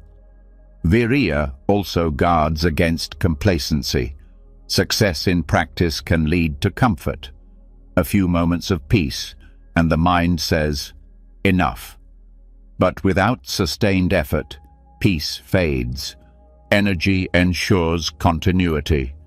It prevents decline by renewing practice daily, no matter how small the step. Just as a fire must be tended to keep burning, the mind must be fueled with steady effort to remain bright. Yet virya is not harsh discipline. Forcing yourself with anger or self-criticism is not courageous energy. It is violence against the mind. True energy is joyful. It comes from aligning with what matters most, from remembering why you practice. When your purpose is clear, effort flows naturally. Meditation becomes less a burden and more a gift. Kindness becomes less a duty and more a joy. This joy sustains energy without strain. Courageous energy also transforms how you meet challenges. Obstacles no longer signal defeat. They become opportunities to strengthen resolve. When laziness arises, you respond with patience and movement. When doubt appears, you answer with clarity of intention. When difficulty comes, you remind yourself. This is the very ground on which energy is built. Every challenge is a chance to cultivate resilience. Daily practices can cultivate virya systematically. Begin with setting intentions each morning. Today, I will bring energy to what matters. Break tasks into small, manageable steps so that beginning is easier. Celebrate progress, no matter how modest, to reinforce joy in effort. Surround yourself with reminders of purpose, texts, mentors, or communities that inspire persistence. Each of these practices trains the mind to incline toward energy rather than lethargy. Meditation can also directly cultivate energy. When the mind drifts into dullness, straighten the posture, deepen the breath, recall your intention. Visualize light or fire to awaken vitality. Alternate between calm focus and active reflection to keep energy balanced. These adjustments train awareness to recognize when energy fades and how to restore it skillfully. Over time, virya shifts identity. Instead of seeing yourself as someone easily defeated by habit, you begin to see yourself as resilient, capable, engaged. This new identity is not arrogance, but confidence grounded in experience. You know you can return to the path again and again, no matter how many times you falter. This confidence itself fuels more energy, creating a self-sustaining cycle. Courageous energy also radiates outward. Others feel inspired when they see persistence combined with joy. Your steady effort encourages them to cultivate their own. In this way, virya is contagious. Just as lethargy spreads through apathy, energy spreads through enthusiasm. Communities thrive when members embody this principle, uplifting one another with their vitality. Perhaps the deepest power of virya is that it reveals effort itself as liberation. The act of engaging fully with life, without postponement, without collapse, is freedom. Lethargy chains you to inertia, but energy unbinds. Each moment of joyful effort is already awakening because it breaks the habit of passivity and affirms life as practice. From unraveling the web of conditions behind emotions, you now step into the courage required to meet them with vitality. Virya teaches that liberation is not found in waiting for perfect readiness, but in bringing energy to each step of the path. With joyful effort, lethargy transforms into strength, fear into courage, practice into freedom. This is the fire that keeps the journey alive. When courageous energy is awakened, the path no longer feels heavy. Effort becomes joyful, persistence becomes natural, and vitality replaces inertia. Yet even with energy alive in the heart, another subtle chain remains, the tendency to compare. In moments when others succeed, the mind often contracts. Instead of celebrating their happiness, jealousy creeps in. Instead of expansion, there is envy. To free the heart fully, energy must be balanced with mudita, the practice of rejoicing in the joy of others. It is the art of turning another's good fortune into your own source of delight. Rejoicing in others' joy may sound simple, but it cuts at the root of one of humanity's deepest poisons: envy. Envy thrives on the illusion of separation, the belief that another's success diminishes your own. It whispers, "Why them, not me?" and leaves bitterness in its wake. Mudita dissolves this poison by transforming the very lens through which you see happiness. It trains the heart to view another's joy not as a threat, but as a gift, an expansion of joy in the world that you are invited to share. The Buddha included mudita among the four immeasurables, states of mind that expand without limit. Unlike pleasure rooted in personal gain, rejoicing in others' happiness has no ceiling. The more you practice it, the more abundant joy becomes, because every smile, every success, every moment of flourishing becomes your own. Instead of waiting for rare moments of personal victory, you have endless opportunities to celebrate. The world becomes rich in reasons to rejoice. This practice begins with shifting perception. When someone thrives, the instinct may be to compare. Am I doing as well? Do I measure up? Mudita interrupts this habit. It invites you to pause and reflect. Their happiness is real.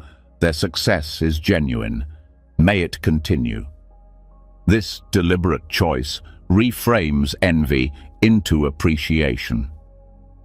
At first, it may feel forced, but repetition conditions the heart to incline naturally toward joy rather than resentment. Psychology supports this transformation.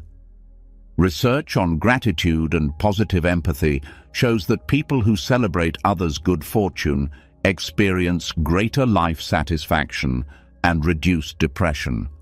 Envy, by contrast, is linked to stress, hostility, and poor health. Celebrating others does not deplete you, it nourishes you. The brain's reward circuits activate not only when you succeed, but also when you genuinely delight in someone else's success. Mudita harnesses this truth and expands it into a lifelong practice. Rejoicing also deepens relationships. When friends or family feel your genuine delight in their happiness, trust and intimacy grow. They sense no hidden competition, no subtle bitterness, only wholehearted support.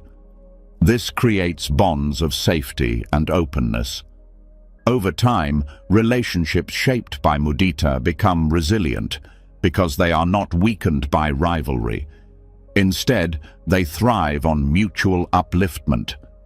The practice is particularly transformative in difficult relationships.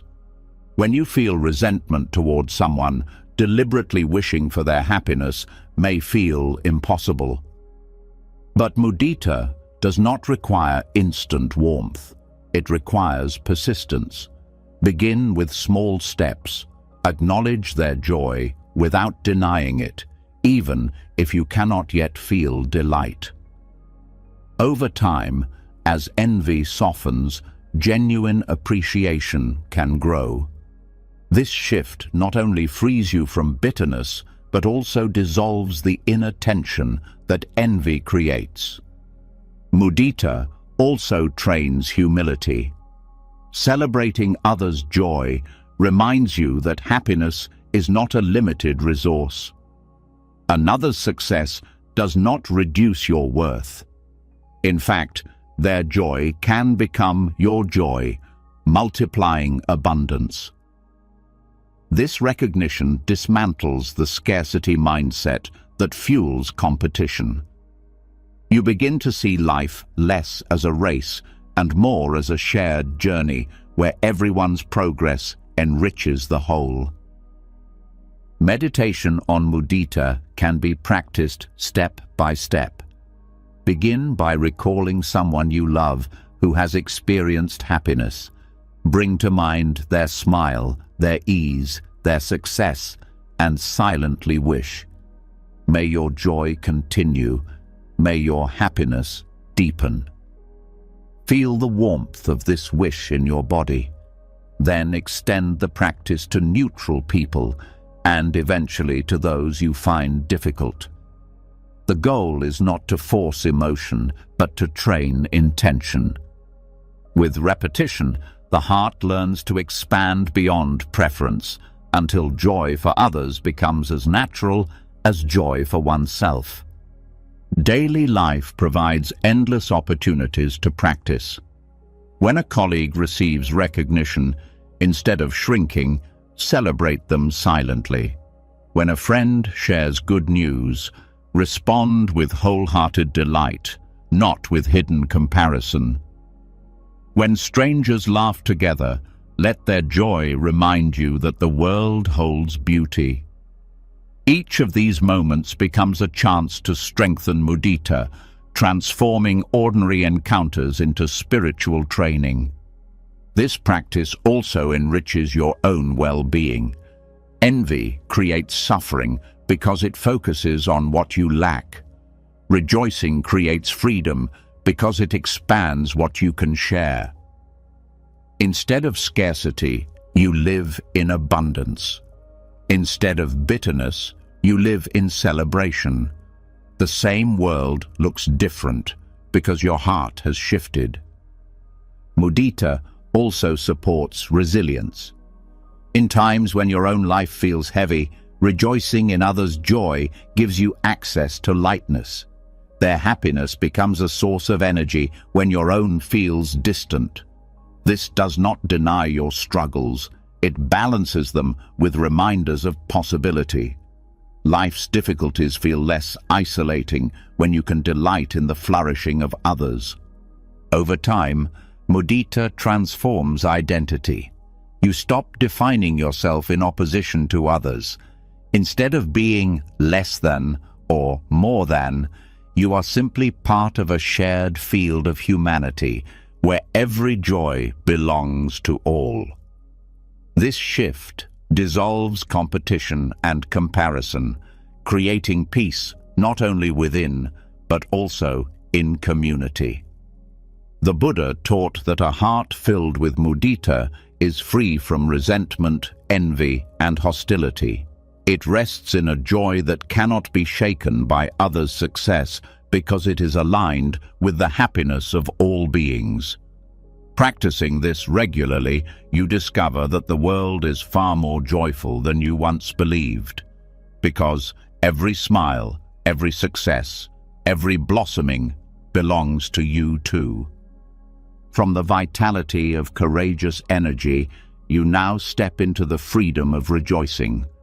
By celebrating the joy of others, you dissolve envy and expand abundance.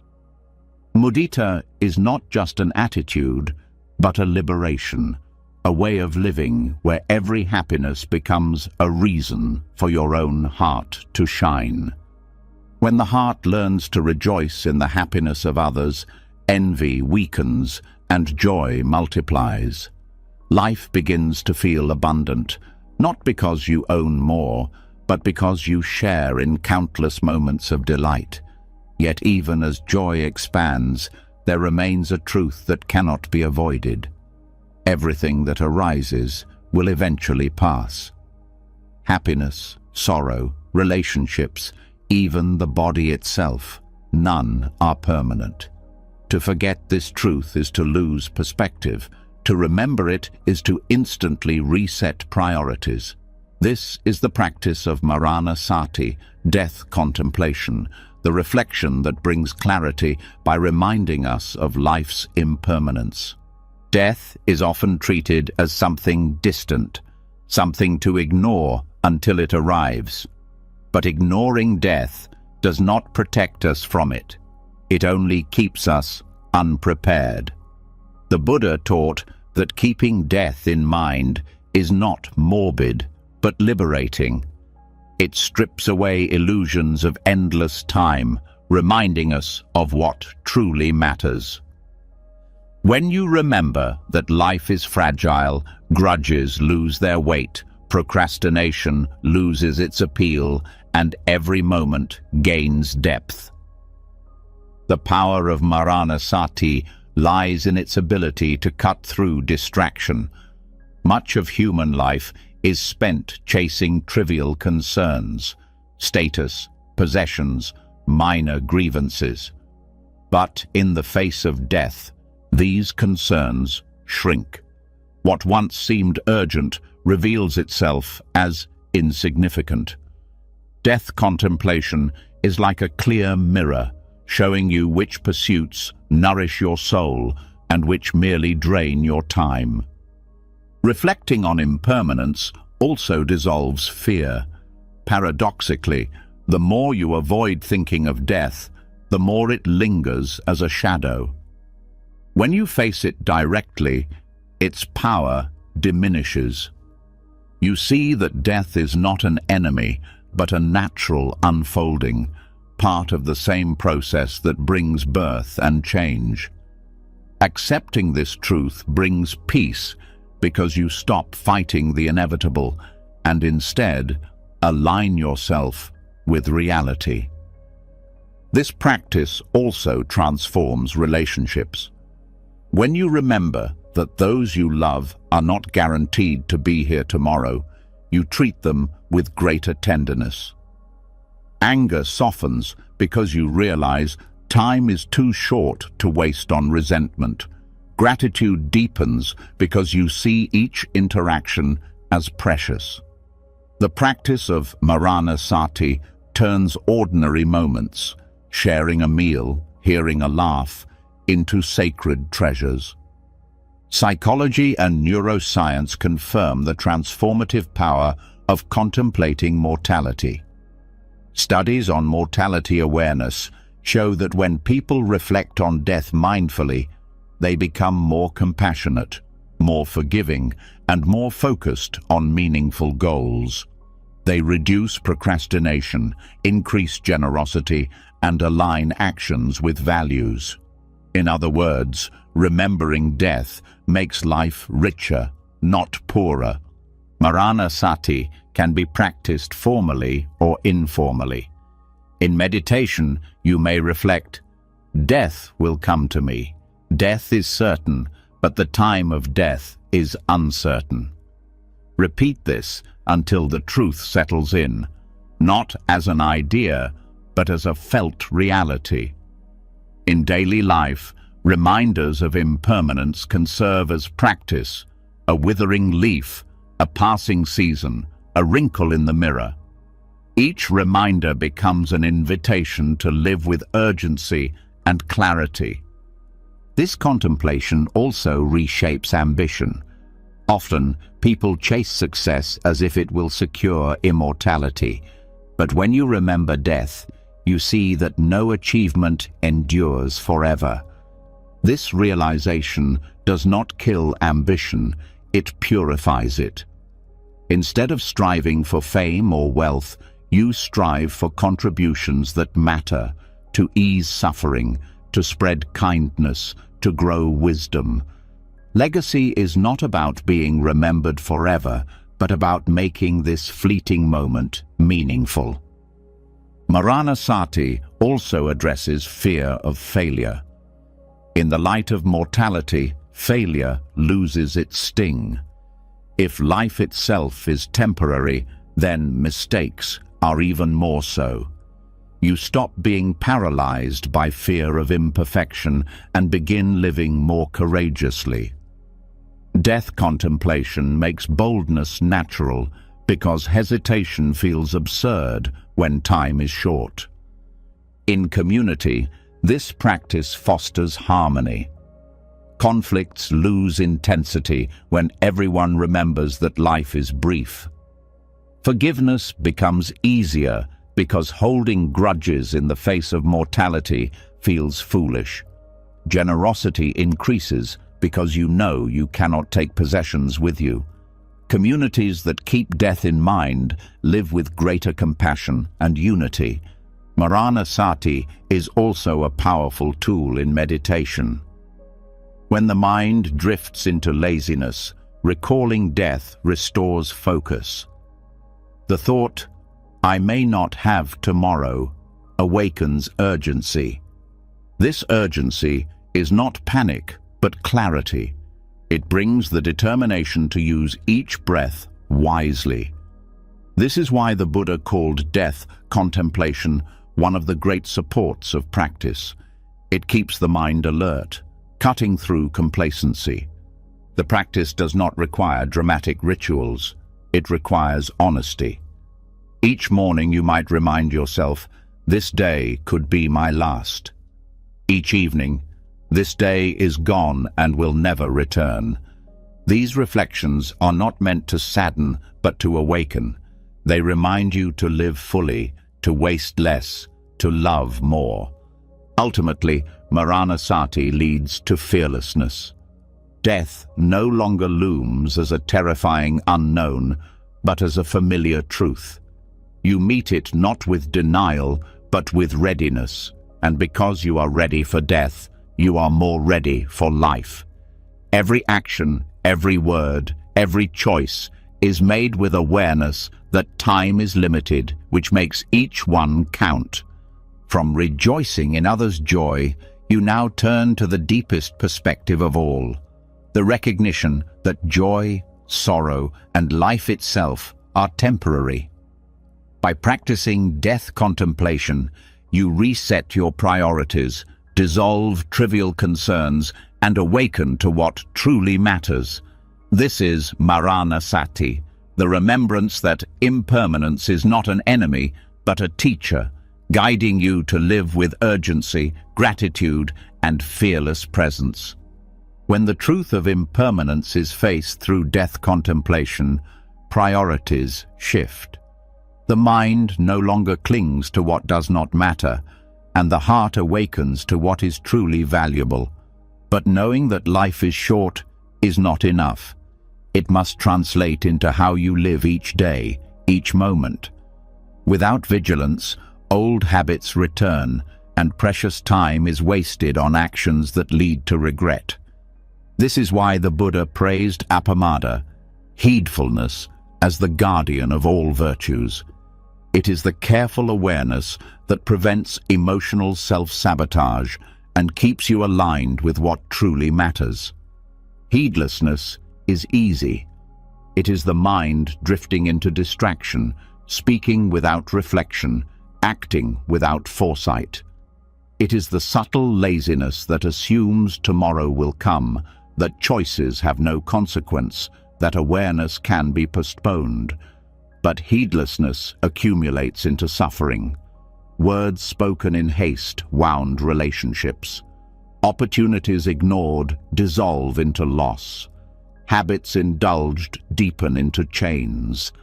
Appamada is the antidote, the consistent practice of remembering that every action matters, that each choice plants seeds with results you cannot escape. The Buddha described heedfulness as the path to the deathless and heedlessness as the path to death. This is not only about physical death, but about the death of clarity, the death of integrity, the death of opportunity. Heedlessness erodes vitality. Heedfulness protects it.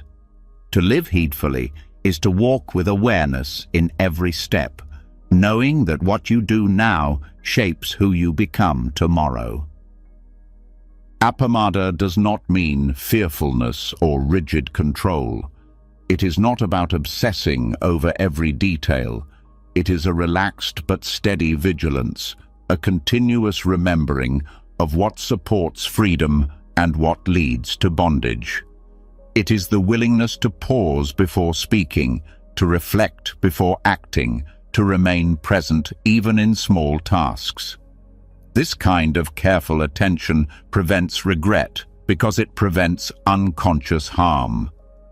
Think of anger. When heedless, anger explodes into words and actions that leave scars. When heedful, you recognize the heat rising and pause. That pause prevents harm. Think of craving. When heedless, you indulge impulsively and later feel empty. When heedful, you question, will this bring peace or more thirst? That question redirects the choice. Over time, these small moments of heedfulness accumulate into a life with fewer regrets. Science supports this. Research on self-regulation shows that people who practice mindful awareness make better decisions, experience fewer destructive impulses, and report greater life satisfaction. The capacity to pause before reacting, exactly what appamada cultivates, is one of the strongest predictors of well-being.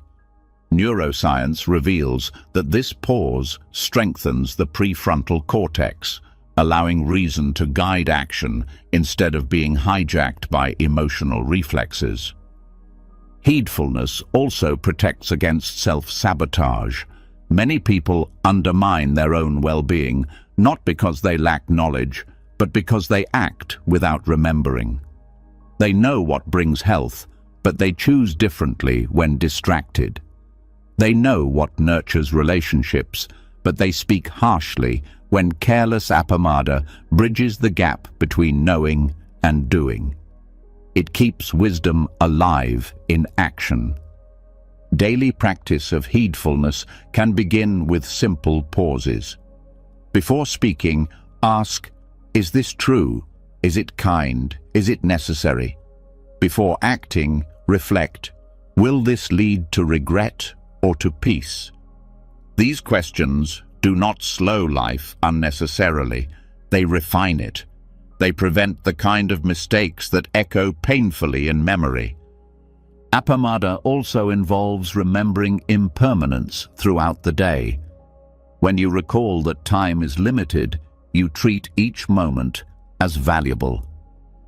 Procrastination weakens because you see that postponement wastes what cannot be regained.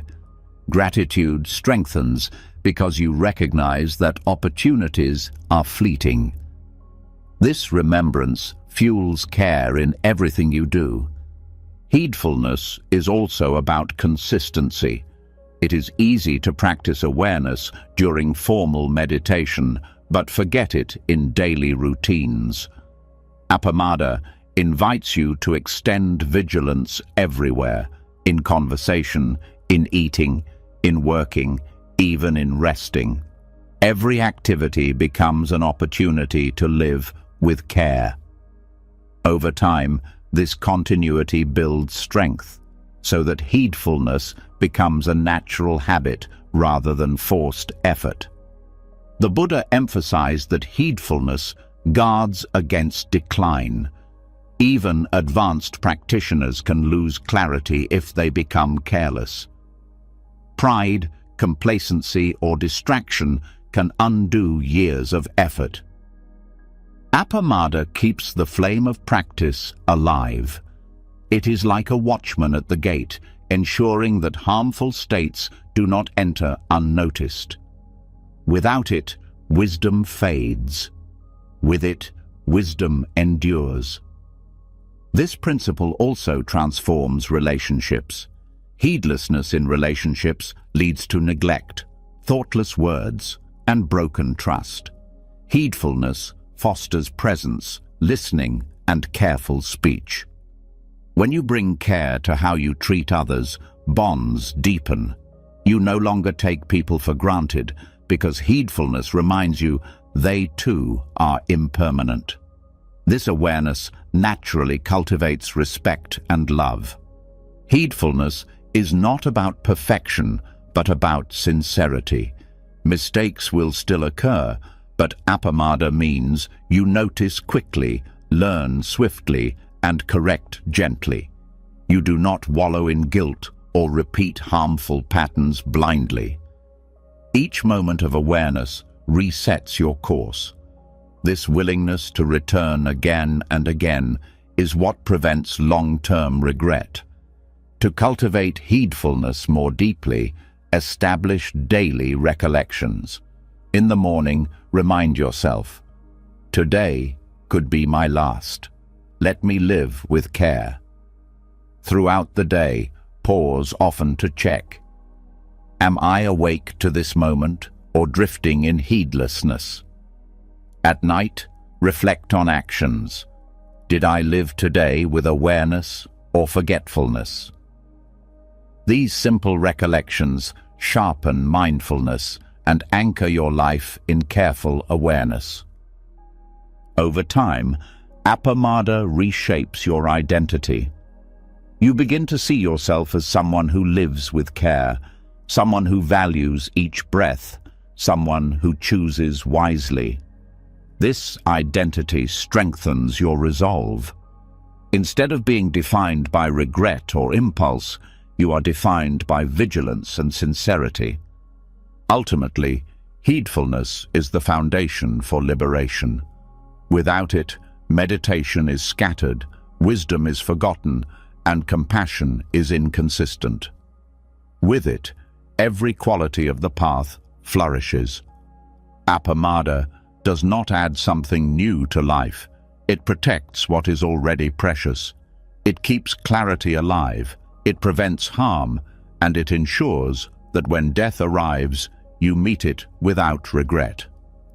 From remembering impermanence through death contemplation, you now step into its practical companion, heedfulness. By living with careful awareness, you prevent self-sabotage, dissolve regret, and keep each moment aligned with what truly matters. This is Appamada, the guardian that ensures the path remains steady, luminous, and free. Every step on this journey has revealed something essential. Your emotions are not chains, they are doorways. From the power of the present moment to the discovery of the luminous mind, from equanimity to loving kindness, from heedfulness to compassion. Each principle has shown that transformation is not far away. It is immediate, available in every breath, in every choice.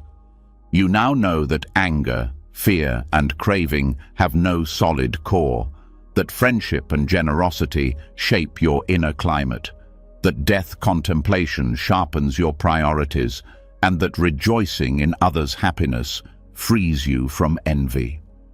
Together, these 12 principles form a complete path, a map that leads you out of reactivity and into freedom. But the real change begins when you practice. Knowledge stays as words. Practice turns it into life. So ask yourself, which principle will you bring into your next moment? Which one will you lean on when emotions rise? I'd love to hear from you. Share in the comments which principles spoke to your heart the most and how you plan to use it starting today. Your reflection might be exactly what inspires someone else. And if you found value here, don't forget to subscribe to the channel and turn on notifications. Together, we'll keep exploring wisdom that strengthens the mind, opens the heart, and transforms life, one practice at a time.